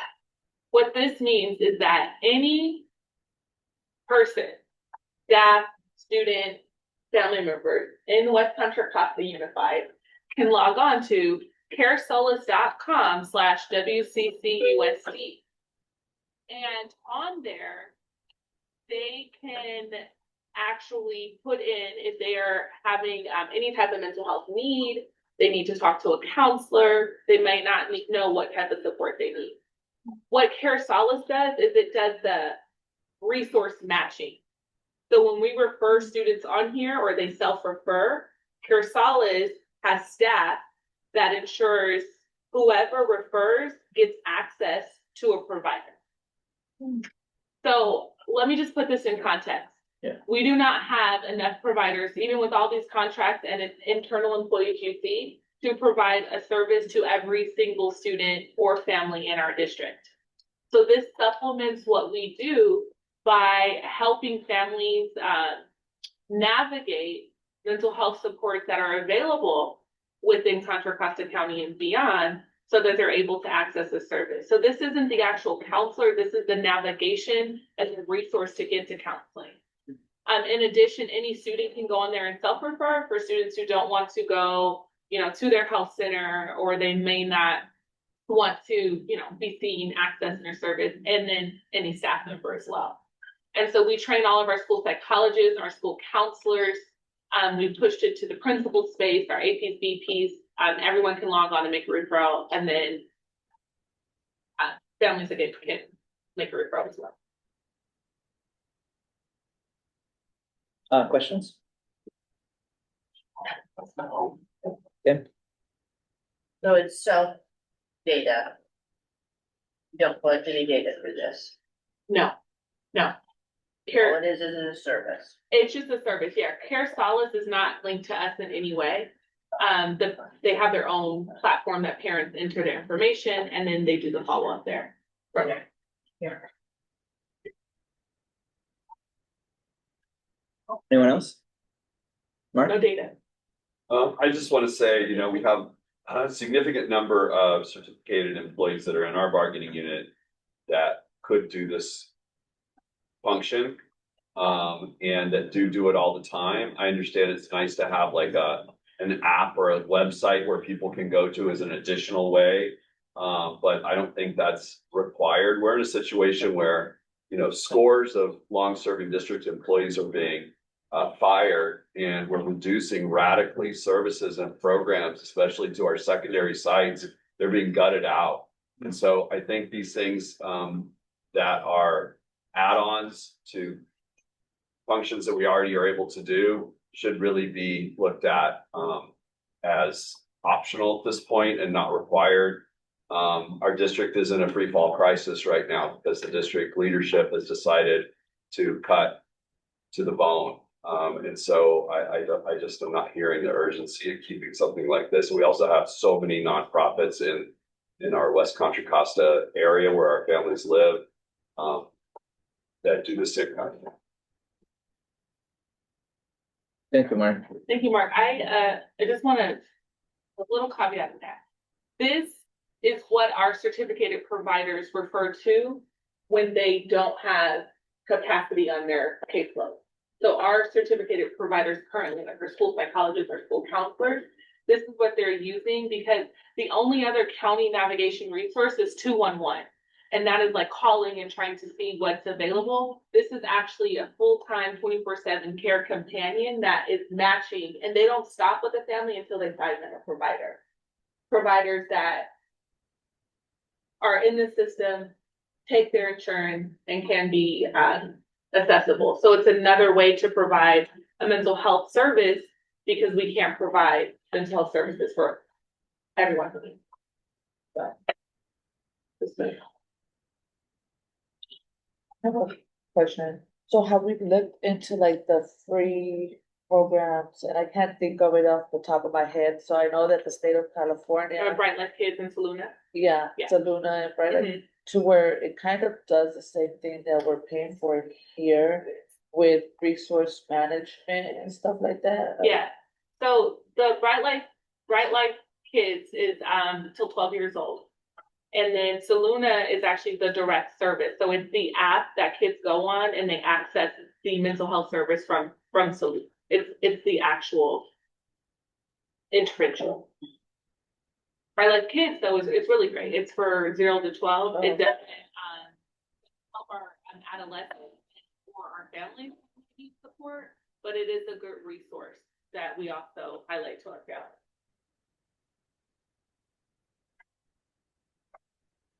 I think my only concern is wanting to know, I think the data behind it, like I know that this is something really big within our student population, right? How do we support them? But also that going back to like, is this also being pushed as a quick solve, right? From even some of our staff, like, instead of doing the work or carrying on the work or saying, hey, we need more support implemented here, or we need more staffing, are we using this as that, hey, let me just use this app and you'll find the resources here to be able to cover more of the student population. So if they're not getting that one-on-one and if we're paying for someone, but they're constantly shifting them, then shouldn't we look again at long-term? Yeah, so again, this is the resource matching. This isn't the support. The long-term support would still be there. This is getting students and families to that support. It's the navigation. So the last data like I pulled, and this was, sorry, I'm just looking at my email. This was in October. So there was 546 service requests. So those are people either logging on or our school sites in. There's 546 students who need a mental health service that we cannot provide. And the average days and times to match was 3.1 days. 120 of those were 123 of those as of October were just students and families going on and self-referring, saying, I need a mental health support. And they have a full-time person who's been able to get their insurance, navigate and provide them that support. And they don't take them off of the caseload until there's the warm handoff, until if Catherine was getting support, Catherine actually sees the therapist. Until Catherine gets to that therapist, that you continue to be on the caseload. I think it speaks to a greater issue around mental health supports in Contra Costa County. The majority of mental health supports are accessed at school, right? And schools become overwhelmed with the amount of students who need a support. And then outside of that, we have different agencies, and we tell Care Solace our preferred agencies too, so that if a family were to call, we say that these are the clinicians that we have vetted outside and that we know do great work with students and families. So this is not the support, this is more of the case management and resource.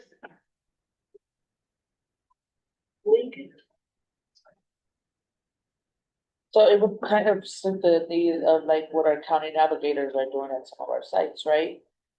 Just coming in, supporting resource, working with our sites. I think, because I'm just looking at it. Okay, so think about it like that. One county navigator is significantly more than this service for all 54 of our schools and our families, right? And so with the county navigator, of course, they primarily work with our students who have Medi-Cal coverage and who can access Medi-Cal services. But in our county, we have students who are, they don't have Medi-Cal services, they don't have any insurance, and they need support. So this is like a extension of a navigator specifically for mental health support and substance use support.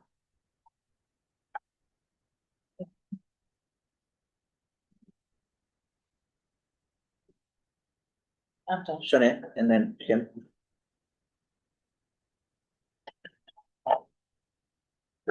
You're muted, Shanae.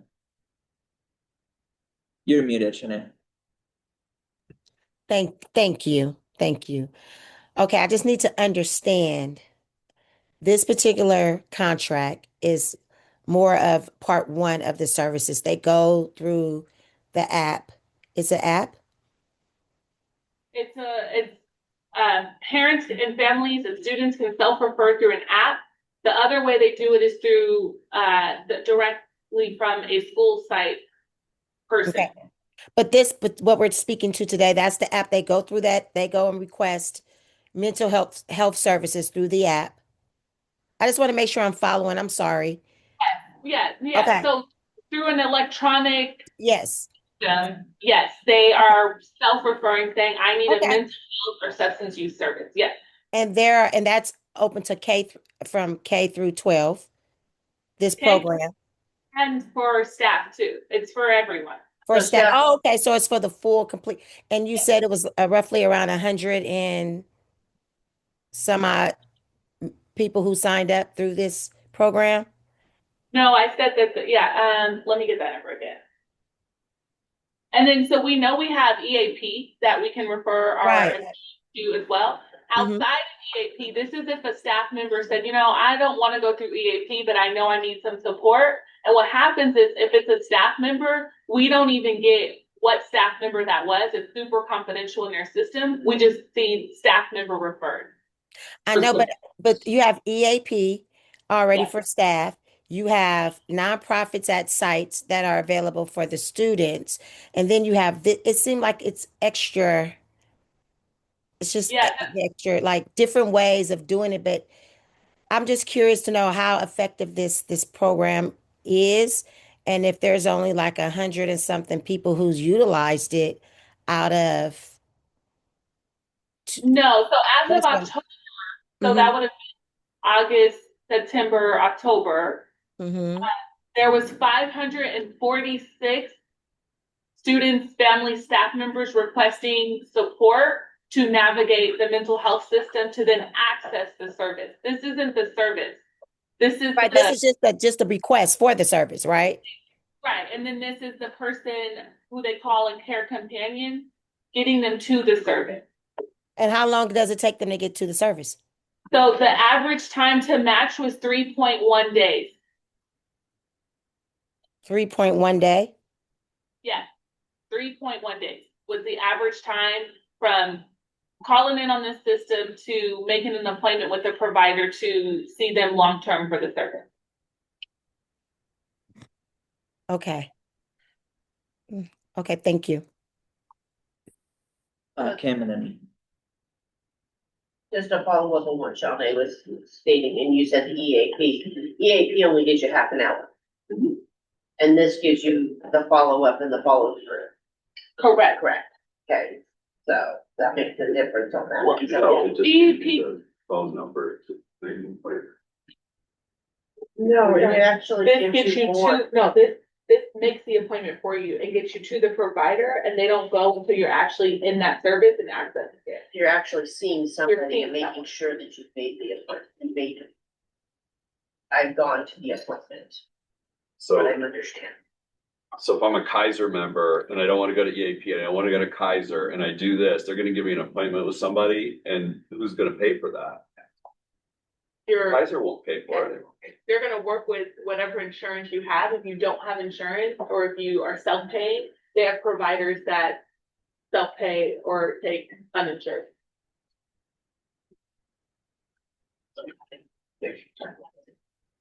I had a good question. Right. If we were to eliminate it, what would happen? Like, who would take on that work? Like, is there anyone that has the capacity to take on that work?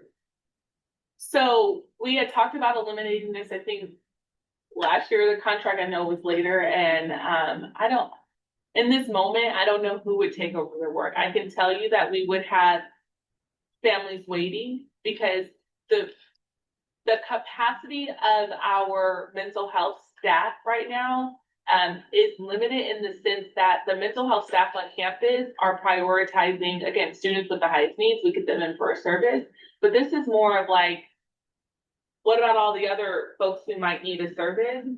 The families would have to, I don't want to say this, but figure it out on their own. They would have to use other resources available to figure out how to get their child service or their self-service. Interesting. And how do we advertise the service? I mean, it's my first time hearing it. Oh, really? I'm sure it isn't, Yeah. but It is.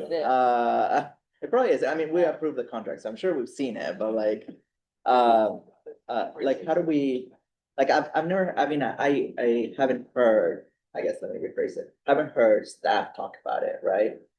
So I wonder, how do we advertise it to staff, to do the referrals, to do it to families and to families in general? I mean, people know about it because of your data, right? Yeah. But how do we do that? Yeah, so we've been primarily, principals had known about it because we talked about it at the beginning of a school year, but who we've been working with primarily is our CSCs, our school psychologists, and our school counselors. Because those are the people on site who make the referral. Students go to goals. Okay. President? No, I think it was just follow to that, like really ensuring that we're getting if this is something that we're making it because it's more accessible Yes. to families, and families should know, like, we should be getting our money's worth, I think, when it comes to anything that we're, buying into. And I don't think we know, and it's really sad to see that disconnect, I think, even within our sites, right? I wanna go back to like our last year walkthrough maybe it wasn't last year, community schools walkthrough when we went to go visit all our health clinics, right? And hearing students say, I didn't know we had a health clinic here. Like, how do we not know, right? If this is something that we're pushing and something that leadership should be making it because it is more accessible, like, how do we get students see these? Because I think your comment about this is supporting families into navigating, families are navigating these things on their own. Right. Because they don't know, and if we're able to facilitate that, but we're just kind of gatekeeping the information, I think if that's what it feels like, kind of like not promoting it enough to where, we have these resources to where frontline, not just the people who are actually moving the mental health stuff, but like our office staff, right, has to know about these resources because they're usually our community workers, right? How do we get them involved in this work to be able to, like, they're the first connect with families? Yeah.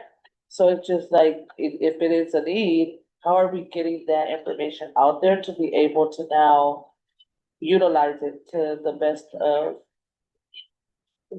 ability? Yeah, and I failed to mention that we also, again, when we're working with our community school sites, all of our scouts, we're also trained on the program. They know how to make a referral. So everyone was together, and we have been getting really good traction with people utilizing it. But I agree, we can do another push again to get the message out about it. I don't know if it was this year, but I know we had it in some of our superintendent's messages because around the break time, so like summertime, and winter break, those longer breaks when we know students could be home and experiencing more mental health need. We also like send a message and put it out, like, if you need someone, of course, do the crisis line. If you need longer term support, Pure Solace is a support.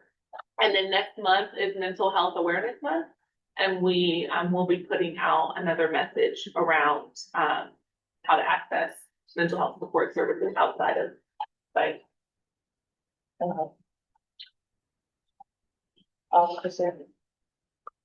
I've got to clarify first. You said that even with Care Solace in place, the district has preferred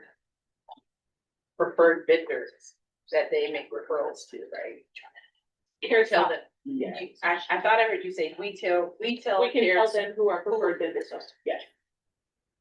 In the community, so there's different community agencies, even different folks in private practice. Okay.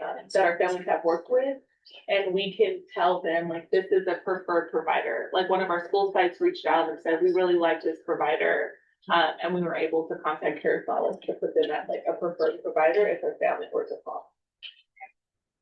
So apologize if they don't, but we have 7 There's questions.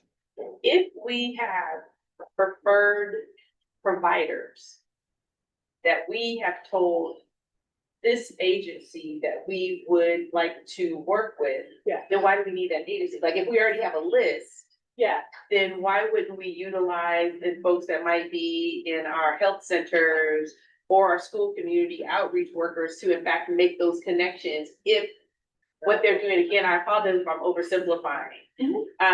If, and I say, if all that they are doing is making the connection, I understand they are gathering information, right? But if I have no insurance and there's no information for me necessarily to gather. But I understand that Care Solace is doing some of the, information gathering. But if we have school community outreach workers or community school directors. Please excuse the interruption. Students who are just now arriving, you're going to be heading to your first period classroom. Again, we are currently in first period. Thank you. School community outreach workers, community school directors, health centers.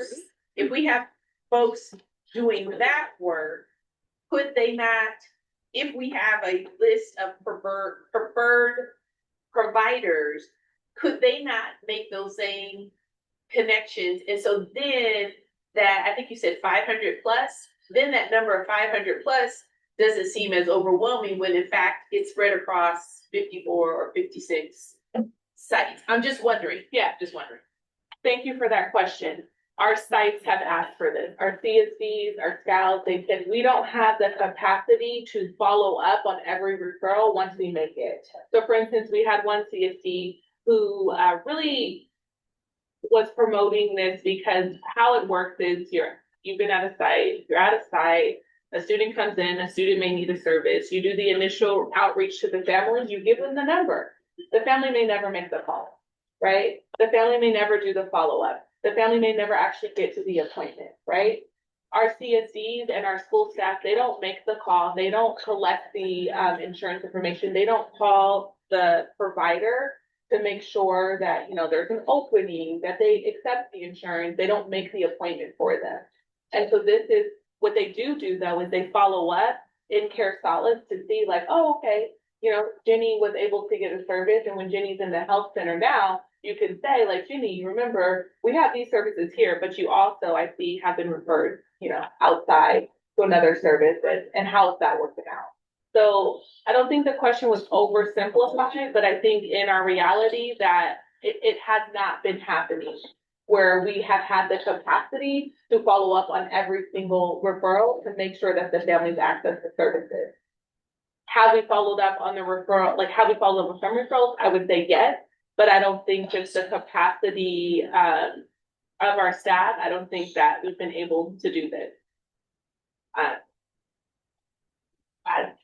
guess it's like 6 of one, half a dozen of the other. If we don't have capacity to do the work to make a referral, then we wouldn't have capacity to follow up once the referral's been made. Right?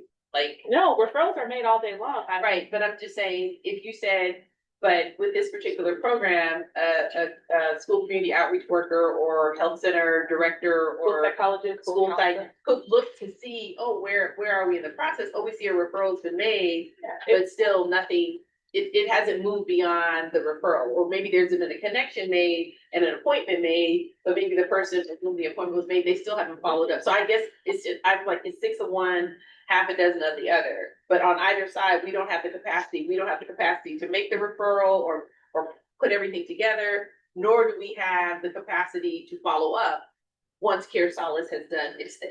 Yeah, and I think to put in another comparison, you spoke about an equity issue. We have a huge equity issue where we had over half of our school sites that do not have a provider on site. And so our principals rely on Care Solace. They do the referrals themselves. They don't call necessarily, right, and call to make sure that student gets to a provider. Instead, they go to Care Solace, they put it in, and that is their way for their students to access the service. Those school sites don't have a staff. They don't have an APDP. And a lot of those sites have a huge mental health need that sometimes goes ignored because they don't have additional funding to provide the staff to do this service. So this also supports those sites that like this is our only way that we know that someone is going to connect directly with that family to make sure that they access the service. Sorry to interrupt. I just, it's 11:05. We have to get to HR today because HR can't be here Friday. So I'm gonna move us to comments very quickly. Let's do very quick comments. Let's vote on this item and then let's move to HR to make sure that we get some of it. IT is going to be moved to next Tuesday. So on Friday, we're gonna finish the last item here, community engagement and special education, then ed services, superintendent, IT. Am I missing anything? There are a few other small ones, but. Okay. Whew. Okay, so let's move to comments very quickly. Does anybody have comments? I have a comment. Go ahead. I think my only comment on this one is that if this is gonna be a contract that we're relying on for future, I think that needs to be said and it needs to be part of the plan. I think moving forward, because if we're hearing that, hey, we don't have the capacity, we need this contract. I think it needs to be said and really built in to like, this is what the future holds. This contract cannot be cut. We're not moving to cut this contract any time in the future because it is an essential item. But it needs to be part of, I think, the direction, especially around mental health, that we have to talk about, right? So I think that's my only comment. So like, I don't see an end date to this. And it doesn't look like there's an end date to this contract in the near future. So just, you know, really emphasizing on like what's next. Yeah. Chrissy? I think it just at some point, and I'm speaking of the back right now, but I think at some point it would be nice to look at these different services that have been kind of piecemealed out and to see like where potentially do they exist within our system and how do we build that out within our system so that it becomes part of the work that we do as opposed to the work that we are contracting. Thank you. You both made the comments I was making. So, and ditto. I think it's just been a pattern, right? In the few meetings, we are outsourcing because of lack of people. We need to transition back to how can we do this in our own district? Why did you get away? Because we went to the town. Oh, I was. I'm like, and I want him Oh. to sit next to her. Okay, so let's move to a vote. We'll go with labor. Okay. Christine, Kim, Shanae cut, okay. Cut, okay. Christine? Neutral, okay, so we have two for elimination, two advocating elimination, one keep, one neutral.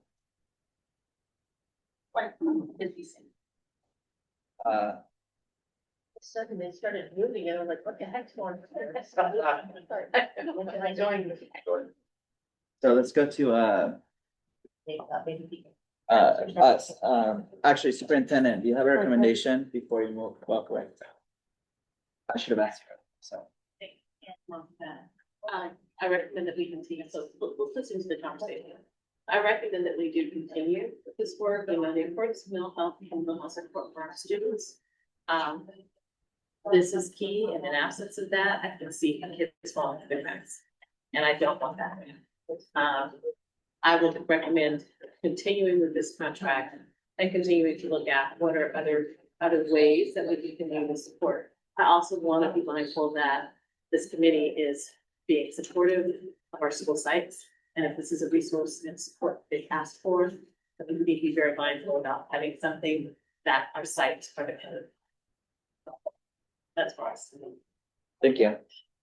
Okay, well, for me, I agree with all the comments. I definitely understand why some of the partners are getting to cut. I do think that we have, especially post-COVID, like moved a lot of our jobs to outside of the district through contractors, which we need to eliminate, right? I think that we have heard this over and over. I do worry about eliminating it so quickly that, as the superintendent said, we're gonna have students fall through the cracks on resources. I think it's being used. And I think that we need to explore how to move this next year. But I do think that there needs to be a little bit of time for that. So I will advocate to people. Yeah, okay, so we'll retain it with, the folks who advocated to them, so please. Okay, so as mentioned, we're gonna now move to human resources. Ashante, thank you. Wait, we have one left. We have Calvin in this. Yeah, but we have 15 minutes and we need to finish. If we have time, we'll come back to this one item. Yeah. So Sylvia can't be here Friday. We need to do HR. So, if we have time today, though, we'll go back to the last item. Either way, we'll revisit it on Friday. Can I make a suggestion for the next Sure. few contracts that we have to, groups that we have to go through? If we can summarize what things are and give us one pager. I mean, we did a very good grouping yesterday with Nutrition Center and went back and spoke with them. I would just suggest that maybe IT and community engagement really focus towards like a summarization. I think that might help out and have it ready for all of us on that piece and maybe get it to us ahead of time so that it'll eliminate some of our questions. Okay, so you're requesting like an additional, potentially like an additional column with just description on the item and How what it's to use. usually utilized in our districts. Okay. I mean, having a contract with names and bids, and having LaShante sit here and tell us the same thing on each area is kind of redundant for her at some point and having to use her mindset, maybe having it at a time, like. Maybe something like with college and career did it, they just kind of see the summary of. Yeah, summary of what we had going on. Yeah, absolutely. Yeah. That sounds like a good idea. Okay, we can discuss that a little bit further. Let's move to HR. Dr. Greenwood, we'll start it. Yeah, so first one is Power School, better known as what we use on a daily basis, which is eSchool. It has changed iterations and names, so that's why this Power School it is not Kim Chamberlain's Power School, it is eSchool. So that is our absence system, that was formerly known as Smart Find, is our substitute finder, recording and tracking of employee absences. Okay, questions on this? Okay, any discussion on this item? All right, let's vote. I think we all I agree. support us. Attendance, okay, wonderful. Labor groups? Oh, yeah, okay. Okay, yes, for me, so unanimous retention. Okay, let's move on to the next one. And I don't know if you wanna do a group or Yeah, so the next four are like, the next 5 are all weak. Just different people. Different kind of legals. okay, So would you like to go through the difference? yeah, so the difference is, so this is Department of General Services, so this is when we have hearings. And so we have to bring in organizations for mediations or hearing officers. The next group are our law firms, so Fagan, Friedman, Fulcroft is a law firm for specifically, sometimes SPED, but I don't know if they're grouped into this specifically. We use them for negotiations, we use them for a lot of cases with the statute of limitations that have come up for, for older cases, like 30 years ago. They're bringing those cases forward and, for us. McCown and Evans is our immigration attorney, so they handle all of that, business for us. Atkins, Allison, Goya, Ruben and Romo is our HR attorney specifically, so they handle a lot of our, grievances, high-level investigations, responses to different things, grievances, arbitrations, our day-to-day things, responses to anything that we're responding to. And so that's our, all of our attorney groups that we deal with on a day-to-day or as needed basis. Thank you. And the next one is not a law firm, it's more just insurance. That's the insurance group, so I can explain that separately. Okay. So questions on the four groups that Dr. Greenwood mentioned. Kim? Have they always been this high? I'm looking at the numbers over here. It looks like you guys have not had you have open amount still available. Are these also helping in dealing with the hearings at this point in time? We haven't had any, current hearings right now. We have some expected hearings coming up, so we haven't basically charged that account yet. And do you normally spend this much, or is this just an open PO type of deal with it? This is an open PO. We're trying to keep the charges, at a certain level, so I'm monitoring very heavily. Because I don't think it's been monitored in the past. So I'm monitoring what we send and don't send, and so that I can keep things in-house. And so I've been meeting with both my team and making sure that things are funneled through me before they go to the attorney. Do you feel that I'm just looking at the instability that's been in HR over the last 3 years. Like, they've jumped and jumped, and it seemed like the previous, person in charge, was of HR, pushed a lot towards litigation. So that's why I'm asking, and it does not feel as though you have a stable classified director. And I'm wondering if that also pushed a lot of it towards litigation. It can, but also looking at how we can do training internally and how we, because I can speak for myself. So when I got to HR, we didn't use legal as much as we did. So I have the experience of doing stuff internally. And so I want to move back to doing stuff more internally and getting people trained. I'm talking not only our department, but as far as administrators and district staff.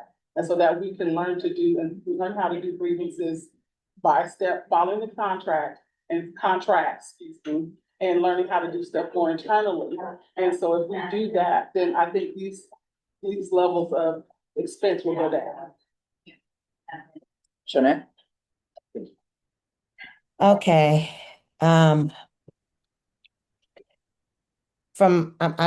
guess this is just really a comment. I don't know, just a statement.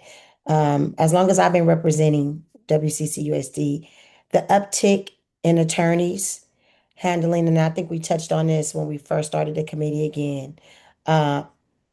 It's at an all-time high in human resources. And I'm gonna say this, it's after Marcy left, that's when we saw an uptick in the utilization of the attorneys and their services for things that should have been handled in human resources. As far as it being monitored now, I still have my reservations in regards to that because I'm still seeing lower level investigations. This is kind of like what we touched on with the Title IX department. Investigations, things of that nature are being handled through the attorneys and things like that. And then the duration of time it takes to get things completed. I'm sure that racks up I'm not sure how they bills, but this bill is significantly high, which is very concerning when you have multiple directors, multiple EDs, principals, HR representatives that should be handling a lot of this stuff. No, I don't know other things that may have taken place as far as litigations and things of that, people being, suing the district. I'm not privy to that, but I know just from my experience, I hope there is some monitoring going on, and I'm hoping that we get someone to stay the director, because that does take a toll on things. Because what happens is when one director leaves, there's a pile of stuff on their desk, and then the other director comes in and doesn't know what to do with it. So they push it off to the attorneys to do. And then it's just a mess overall. I know you can't cut attorneys, but I'm curious. this Atkinson bill is like extremely high. And I'm just gonna leave it right there for now. I don't wanna. Thank you. Christine? I don't know so much as this is a question as a comment, because we did when Mr. Espinoza was here, I think that was the first day. And he talked a lot about investigations and having to participate in more, probably due to the lack of training, which Dr. Greenwood actually just addressed in making sure that not just those folks in human resources on the classified and certificated side understand how to conduct an investigation, but that our school site administrators, principals, and assistant principals or vice principals also understand how to conduct investigation. That we would see a decline in some of these numbers. I think I had a better understanding after he spoke around the challenges of meeting deadlines, and understanding like what actually is a grievance or a matter that needs to be investigated. Like the more people know, then the better they do, right? Follow that thing.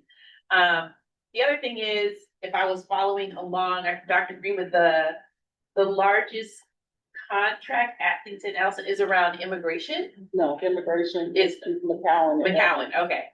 Okay, that's the least amount of money left. Okay, right. And so that would definitely should go down. Okay. Because of the cost to, for us to process a teacher that was coming into the country because of. They're not letting them come in. Because of Trump. And so we'll just be helping, supporting teachers that are currently here with any paperwork, so that cost should definitely go down now. Okay, Atkinson, Adelson, that's the arbitration grievance. Yeah. Okay. Okay. Any additional questions? Can I give some context to legal spending over the years in HR? Yeah. Sure. So, pulled it up. See, let me go back, to 2023, see our total spend was 2.4 million out of HR legal. And then if we go to 2024, it was 2.8, 2025, 2.4. And then we're currently budgeted for 2.2, we're 1.6 so far, we're gonna cover 500 for the rest of the year, so. We've been decreasing over the last 3 years, depending on where we end up this year. So I think the dynamic we're interested in is pre-Marcy departing and post-Marcy departing. Okay, so prior to 2023, or before me, legal was just all lumped into one account for the district. It wasn't separated. In 2023, we came in and split up all the legal accounts by department so that we could track better what departments were spending legal, so that it wasn't just one lump sum of $5 million. So we've split it out, and this is just the HR accounts that I'm looking at. So prior to that, I'd have to go back and look at the lump sum account and split it out to see what departments would spend on. And that includes when Conrad was here, who was our legal person in HR. Then. Because he was here in 2023, 2024, he only left this last year. Sure. So that means that his function, that was one of his functions. That it's going down even without the legal person in there, but I mean, prior to Marcy's been gone for what, 21, 22, so that makes a difference. It does show, I mean, I get the piece of it, I just would like to see it go down further, of course. I'd like to see the training. I'd really like to see it. You're saying that you think it was lower because Marcy was here? Yeah, I don't think it's. Yeah, so part of the fiscal solvency plans the last couple of years has been reduced legal by 10% for, and so going from 2.8 down to 2.4 was that 19 million a year. Same again to reduce it down to 2.2 for the 7 million cuts, and then part of the current fiscal solvency plan was not to reduce it even further, as we wanted realistic targets and goals, depending on there have to be some legal unless we bring it in-house. Even showing that we had an in-house person in HR, we still ended up. Well, one lawyer is not gonna be able to cover the breadth of legal that HR I needs. get it, I'm just stating that even showing just the one person in HR did not show, I mean, trying to say that when Marcy was here, who is a lawyer, the costs were lower, but in reality, we were high during the time period that we had an in-house lawyer still. We were still high. But I want to be cautious that Conrad or Marcy, while they had a legal background, they were not practicing law. They were not general counsel for the district. They were functioning in their capacity, but had more knowledge and more experience, and were able to kind of mitigate some of those issues that were coming up. But I just want to make sure they were not general counsel at that time in this district. And there was a time we did have general counsel. Yeah. Who still, Hirsch. Ellen Hirsch, thank you, who still reached out to legal support. So. Nothing. Those are still salary, still on the salary schedule as general counsel, so knowing that they cost between 214 to 257 plus benefits. You can get 5 or 6 of them instead of, then you're still gonna probably have legal fees. Well, I'm not arguing to say that it didn't work. I'm arguing it, I'm just saying it didn't do that much better when they were here. Yeah. I mean, you've obviously you're showing by your description that we are going down, but we're just not. And I'm sure this year is gonna be a challenge with all the hearings. I just wanna give a little comment. No, that's all really, really good. Mark? Yeah, so I just wanted to clarify, Dr. Greenwood or Jeff, this does not include when an employee makes a legal claim against the district or when we do unfair labor practice charges, because those are sent to insurance defense. They're not handled by these firms here. No, some are, Some are said. depending on what kind of claim it is. So PERB would be part of this. But if they're insurance claim, they will go to risk management. Well, all of our unfair labor practice claims were sent to risk management, and then when they got, I mean, as far as we knew. Risk management has a different setup. So I think our observation about Marcy is not that she was a lawyer and so things were lower. It's like when she left, her friends here continue to send her a lot of work and a lot of money is going to that firm. That's right. That firm has not proven itself to be, the best investment. There's been a lot of money spent, and I don't know that our district is better for it. The Friedman Fagelberg firm is the one that is able to competently handle labor relations, and Roy and his shop do a good job, and I think keep us all on the straight and narrow. And I think the other firm does not. It's just been a real struggle, and things that are just real straightforward are not handled competently by that firm. And there's so many lawyers that are assigned in that firm. I'm not sure who I'm going to get for any particular issue. And Out of state. yeah, they don't even live here. They're in Fresno. One was in Arizona. They didn't want to come here for hearings. They wanted to do everything over the phone. And it was just, it's been a struggle. So I'm glad to see there's $500,000 that we haven't spent on AALR. But I would say, reducing the amount apportioned to this and then thinking about moving some of the work to firms that have more expertise and maybe are a better value rather than sending everything to Marcy's firm with few exceptions. And on the immigration side, I think it's going to be less because there's going to be less H-1B applications, like Dr. Greenwood said.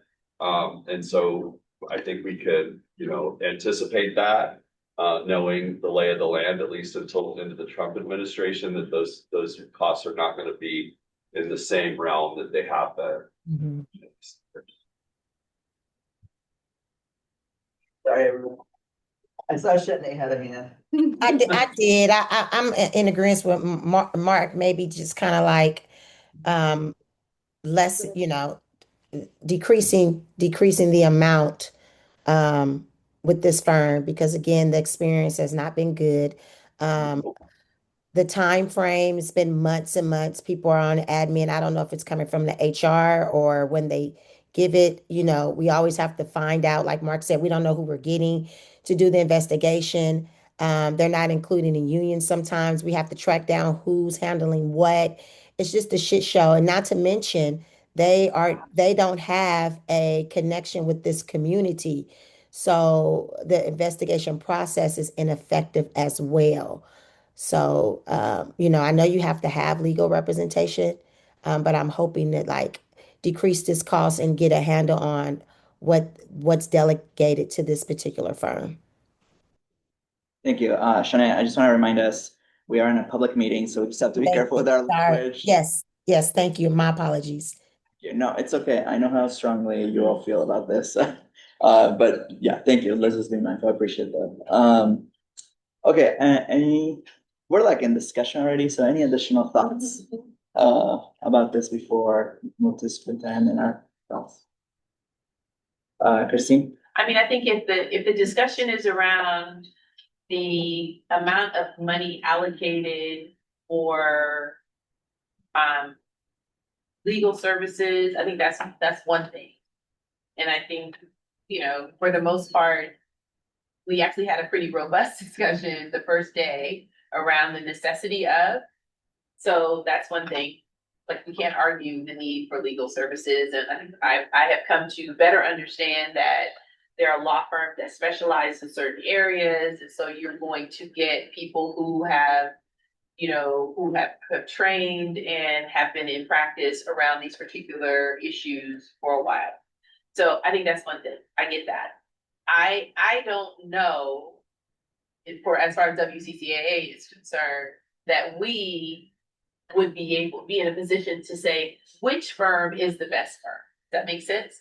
So I want to avoid saying, oh, we're giving a certain amount of money to this firm because of a previous relationship with a current employee that they may have.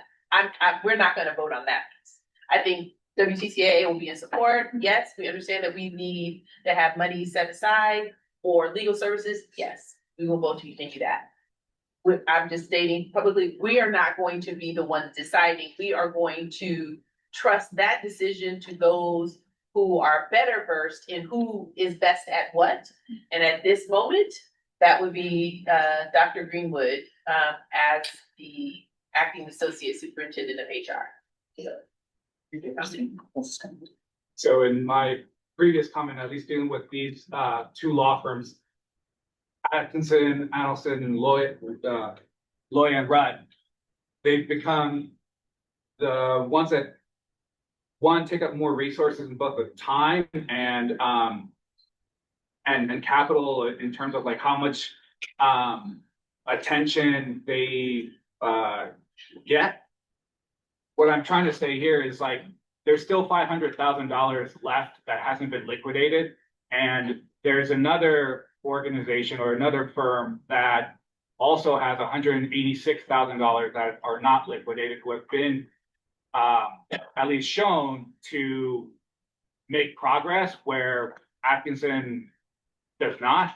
So if there's flexibility within you all to reduce the Atkinson contract by $500,000 and then liquidate whatever y'all have for the Friedman Fullfrost and plan for it for next year, because you are going to need legal representation, but the amount of investigations, grievances, whatever that's gone to ALRM has gone out of control, needs to be reined back. So let me give a little bit more context. These are the POs as of second interim, so as of January 31st, with the dollars spent. We've received January, February, and March invoices since then, and some of this open amount has been since then. So we're quoting exact numbers, but this is what it was as of January 31st. And there's always a lag and delay on when we collect invoices and when we actually pay them out. So by April, this deal will be different. We want to look at what it's at right now. But it's there's not just 500,000 6 there. It will be close. If you may be seeing legal coming to the board for increase. So President Yana, I think that the other piece that's not represented here is the, at least $1 million, between $1 and $2 million in paid admin leave while our members and Teamster members sit at home waiting for this law firm to get to their case. Because these things are referred to the law firms, but they don't investigate them right away. Our members sit for weeks and sometimes months waiting for an interview. So those costs are significant and our students aren't being served, and then we have to pay for subs or period subbing by members that also cost the district money. It's at least $1 million, if not closer to $2 million, because of this over reliance on law firms, specifically AALR, because they do all the investigations. Okay. Thank you, Superintendent. Some thoughts? Just a few. I want to be mindful both of our process around contracts. So if we have a contract evaluation, if we are not pleased with the services that we're receiving from a contract, we would ask that department or that principal or whoever has initiated that contract to provide feedback.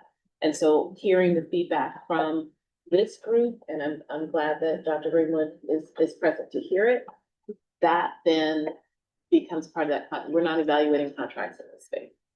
And I just want to be mindful of that. I also want to be mindful of appreciative of seeing that the costs have come down over the last 3 years. That's great news. And also to be aware of the need for accurate budgeting. So kind of blanket, we need to just cut, but then knowing that we're given our trend and the issues and the needs that we have as a district, cutting here and cutting it in our budget for next year will be detrimental in the event that our spending continues at the trend that it's been at, which I don't see a massive cut to that trend at this moment. And so we would be in a place where we are scrambling for funds that have not been budgeted, that we are then digging either deeper into Fund 17 and depleting faster. So it sets us up for challenges in the future if we are not being mindful of the trends that we have been using around spending. I do appreciate also Dr. Greenwood's focus around capacity building within and training within our staff to support around investigations, around some of those functions that we have relied upon our legal support to provide. Definitely a shift there, but I don't want to put us in a situation where we have not budgeted appropriately for the support and the needs that we have as a district.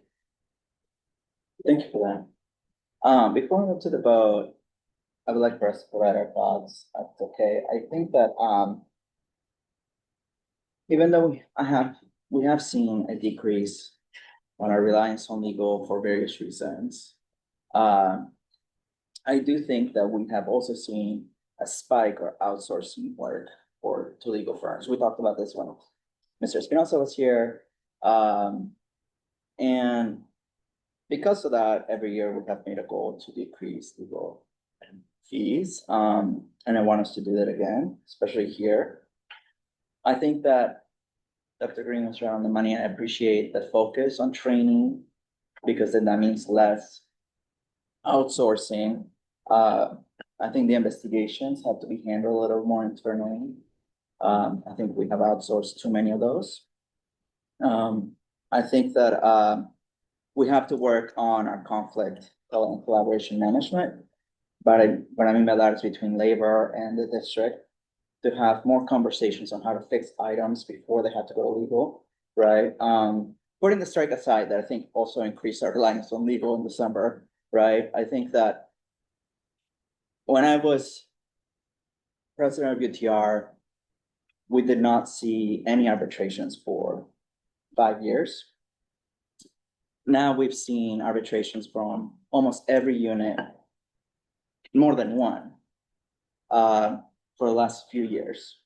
And that to me, that's a sign that our collaboration and relationship has been broken to some extent the last few years. So I think that rebuilding of the relationship to then be more focused on how to avoid grievances, avoid problems that they get to a certain level, I think it's really important, right? And there's many reasons for why that's happened, right? Without like pointing fingers at anybody, right, on any side. But I think that's also truth, right? We have also seen more cuts the last few years that have led to needing of hearings, right, and needing of support there from legal counsel. So I agree. I don't think we can just cut legal counsel. I think we have to continue to do it, and that transition is not going to be overnight. But I do think that forcing us to cut legal counsel also forces us to do that, right? Forces us to do the trainings with leaders, forces us to build relationships. And I say all that because I think that having labor here too, right, it's going to have to push all sides to be more focused on that collaboration to avoid having the district to rely on legal fees. And I think that from our side, also forcing us to, not from our side, from the district point of view, like it's also about forcing us to push, to continue to talk, to continue to have the meetings to make sure that that's avoided. So I don't particularly want to push like this law firm needs to be cut. I think that's the purview of HR and the district. I think though that I do want to have a goal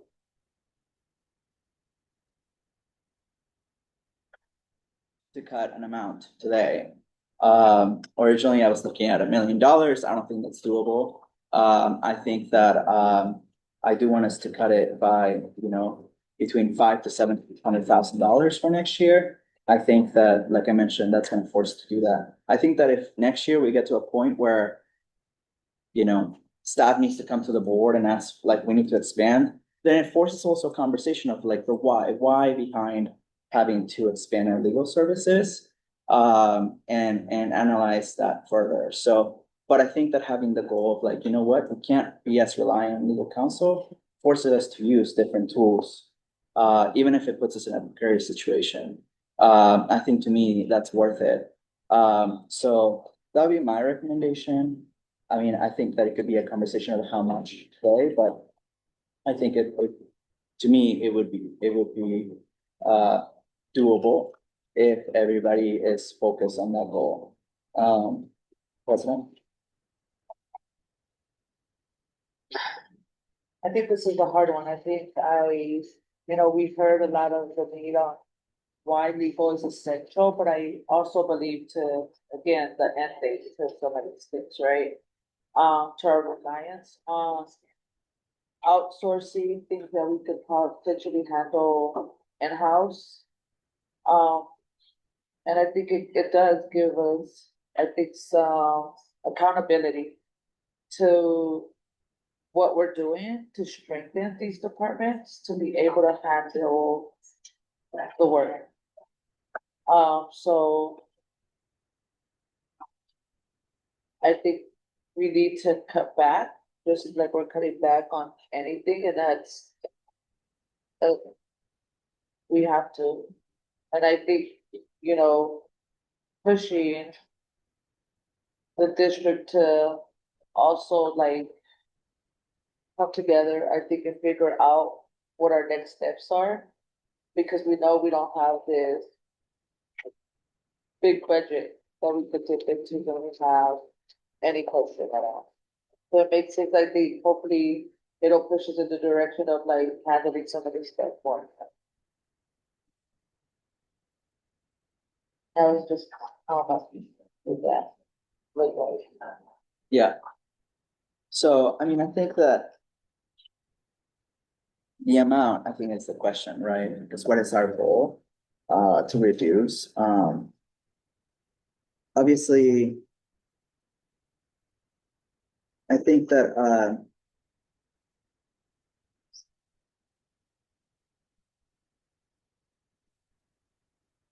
well, let's put it on to Mr. Carter and Dr. Greenwood.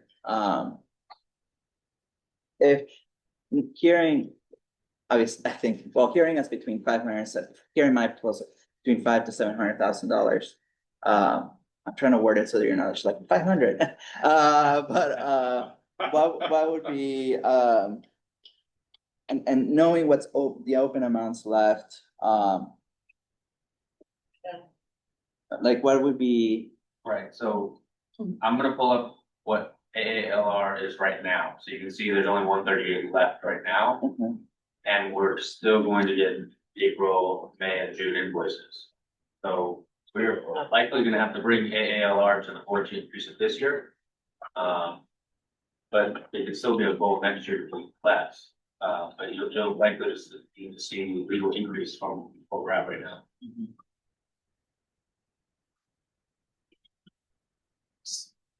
Seeing that it's 2.2 right now and that we'll probably have to increase it, I would say 2 million, so kind of 200,000 as a budgeted perspective to be safe. But if you're looking at just budgeting 1.5 and having to come back, you know, in January or halfway through the year to say, well, we're not on pace to actually hit 1.5. It goes back to where we're gonna find those funds if I did originally budget for them throughout the year, for the entire year. So 1.8 or 2 million would still be a goal to cut towards to reduce, but that's really on HR to make sure they are practicing a way of actually getting there. I don't know if you have an opinion of where you think you would be next year. Budgetarily, I would 1.8 to 2 million. If you want to put strain on them, it's going to be 1.5, but you're likely going to have to increase that, and it's just bad budgeting practice to put 1.5 when we know we're going to spend 2 million. Like 2 is still cutting it by 200,000 to 400,000.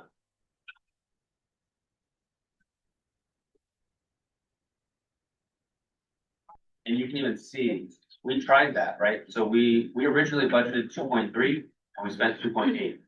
But we originally budgeted 1.8 and we spent 2.4. We budgeted 1.8 and we are now up to 2.2, but that's gonna have to go up a little bit more this year already. So just trend wise, you're just putting yourself into a hole if you on the outset say 1.5 and then we don't get there. Yeah. The only push I would say is that I haven't seen us build structures for conflict management. I haven't seen us build, like we haven't had solutions for the last 3 years, right? We haven't built the structures for labor and management until this year to some extent, like where you guys are constantly meeting with HR, like some of those things have fallen through the grades the last few years. So even when we created these goals, we never implemented the opposite outside of like, okay, like how are we going to fix those relationships? And I think that if we don't do that, we're going to continue to see this trend of it going up. I honestly want to force you guys to have those conversations and do the less reliance. Like we're talking about like, well, maybe we should be a little bit more realistic, do 1.8, 202. I actually don't want to do that. I actually want to force you guys to have those conversations, to do the hard work. Because we have a broken system. We have a huge reliance on legal, just as huge reliance on contractors, because we don't have the capacities that we used to have. We used to have all that, right? Oh, shoot. Okay, thank you. Sorry, I'm gonna be a timekeeper at this point in time. This is all we have her for, and people will start packing it. No, that's a good point. Thank you. So I don't know. The person wanted to propose 1.8. I'm actually still 1.5. And if we need to revisit it next year, and we need to figure out where to find additional funding for legal fees, I think that we should have the president proposed doing quarterly reports to the board around why we're spending in and where, and what strategies we're using to mitigate legal fees. I think that's a great idea. So I think we should do 1.5 with the caveat of the quarterly. And I know that's making everybody uncomfortable, but I think we have to be uncomfortable next year a little bit with our budget. So yeah, Christine. Can we just clarify, are we talking about, because I heard Jeff say if we kind of budgeted for, I don't know if that was like 2.4 for the year, all That's for the year for HR. for HR. Can we clarify if we're voting on 2.4 moving forward, or we're moving, or 2.2 for next year, like cutting, and then within that, I think you said how those funds are allocated is under the purview of Dr. Greenwood and HR, I'm sure with deep consultation with Superintendent. Can we clarify if we're voting on that versus a particular allocation toward, or a specific allocation amount towards a particular firm? Yeah, no, we're not doing an individual allocation. It would Which just is, so be- this is just. HR would Thank get you. 1.5 million, yeah. Oh, versus the 2.4 they have. So Oh, wow. last year it was 2.4, this year 2.2, with potentially they're gonna come to the board, to ask for more money this year. Okay. And what I'm saying is that next year you only get 1.5. So it's for a all of reduction of these 700 services. for HR. That's- Or the that's the department. current, that's the current discussion here.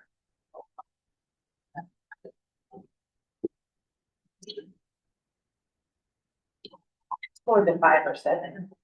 Then you said 500 to 700,000. Well, it's So that's a 700,000, but million, they're so coming you- for more. You're at a million, okay. Yeah. But you're like a million, 1 million.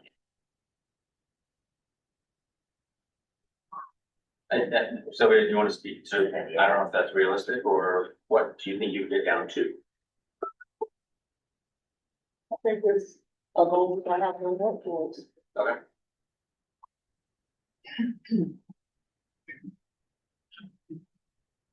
I'll budget whatever we say we think. I think realistically, we should go for 1.8 and then go down. With the mindset of going towards 1.5. But realistically, if you, I mean, come on, the expenses are going up. And realistically, if we really set to it, and we make the mindset, we get the correct people into the positions, we will be able to hopefully meet the goal that Dr. Greenwood has set and we have set. She said she wants to get down, but she is acting right now, so that's gonna be on the onus of making sure, no matter who's in that position, that we hold that person to that phrase, which is the board and the superintendent, in all of this.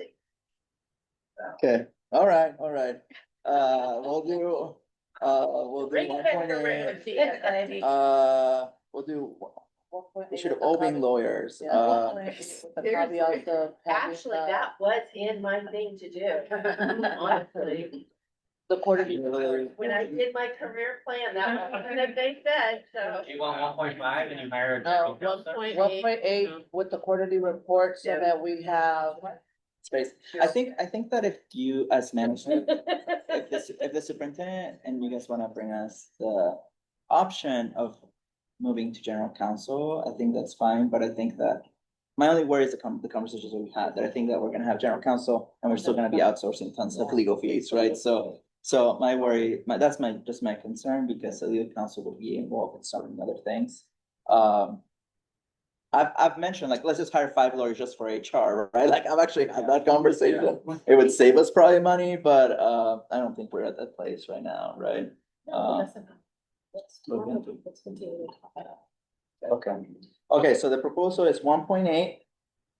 With hopefully a goal to reduce that even further, but we'll see. And quarterly reports to the board on legal spending from HR. And I think we should probably extend that to Every department. And then, okay, that's the proposal. Did you have something, Mark? After the vote, I did want to make a comment. After the vote, okay. Okay, why don't we vote on that proposal? I see Kim, yes from UTR, yes from the OCA, Teamsters. Are you okay with that reduction on legal fees? Yes, Miguel. Shanae, yes? I'm okay with it, as long as there's gonna be quarterly reporting. Yep. Okay. We're good? We're good now, but we are, an agreement on that goal. Okay, thank you.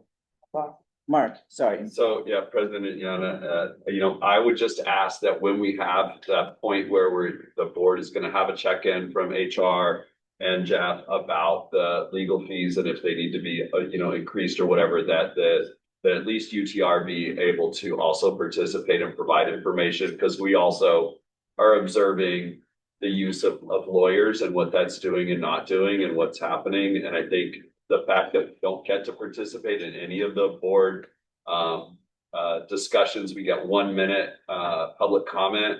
We're not able to give you the 360-degree perspective of the information you might need to make a decision.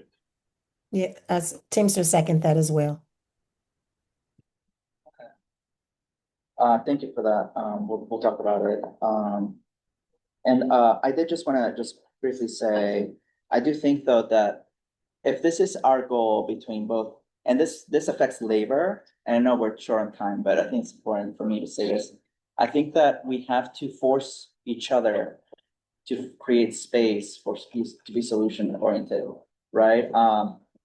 I say that with a caveat that I think it's easy for me to say, because I think that there's a lot of frustration from labor for lack of solutions on what your members are experiencing.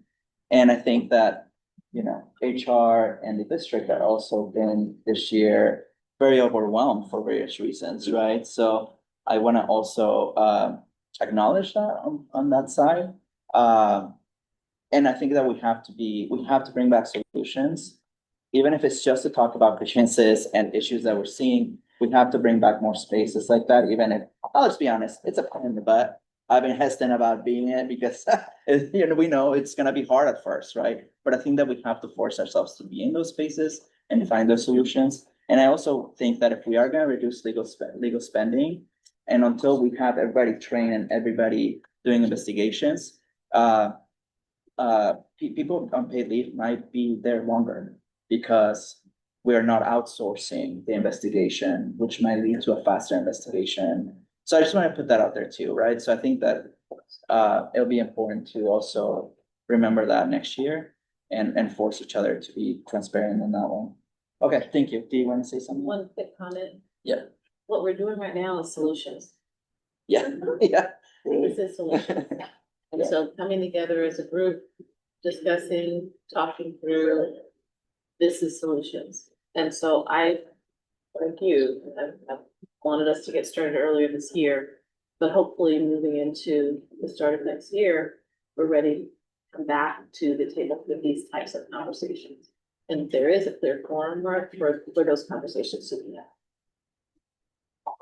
Thank you, everyone. Okay, let's move to the next one. Thank you. Okay, Contra Costa County School Insurance Group, this contract is for our workers' comp, our employee assistance program, EAP, health and safety and strength testing for new hires. Any questions on that?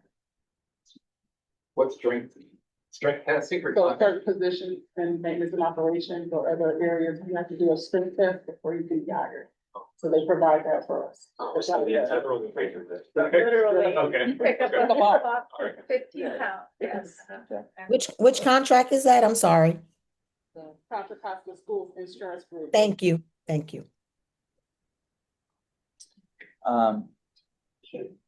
Kim? No? Okay, great. Any discussion? Okay, let's move to a vote. Great.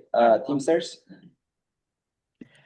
I just have one more question, if that's okay. So they just manage, this group only managed the stress tests? No, The workers' stress- Oh, workers' comp. Okay. All right, got it. EAP, our Employees Assistance Program, Yes. and Health and Safety, our Health and Safety Program as well. Okay. Um, CSIG. Okay. Thank you. Thank you. Superintendent? I support this. Great. You okay? We're good. We're good. Let's move to the next one. Our last one is our State of California Department of Justice. This is our DOJ and FBI fingerprinting service, where we get the results for all new hires for employees and our tracking of current employees if they're arrested. get the results. Okay, question? Okay, discussion? Let's move to a vote. Yeah. Shani, thank you. Thank you. Okay, Superintendent. We good? We good? Yeah. We're good. All right, great job. Thank you. Tell. It's an hour. We got through an entire group. I know. Thank you, Dr. Greenwood. Like a list with all of the contracts we needed. Okay, so It is slow. thank you, everyone, Do we want to set for the dates? this meeting. We're getting ready to close it out. Our next meeting will be on the 23rd. Right. 23rd, Friday, the 23rd at 9 o'clock. Twenty-fourth. Friday, the 24th at Pinole. Hi. And thank you, everyone. Thank you. Thank you very much.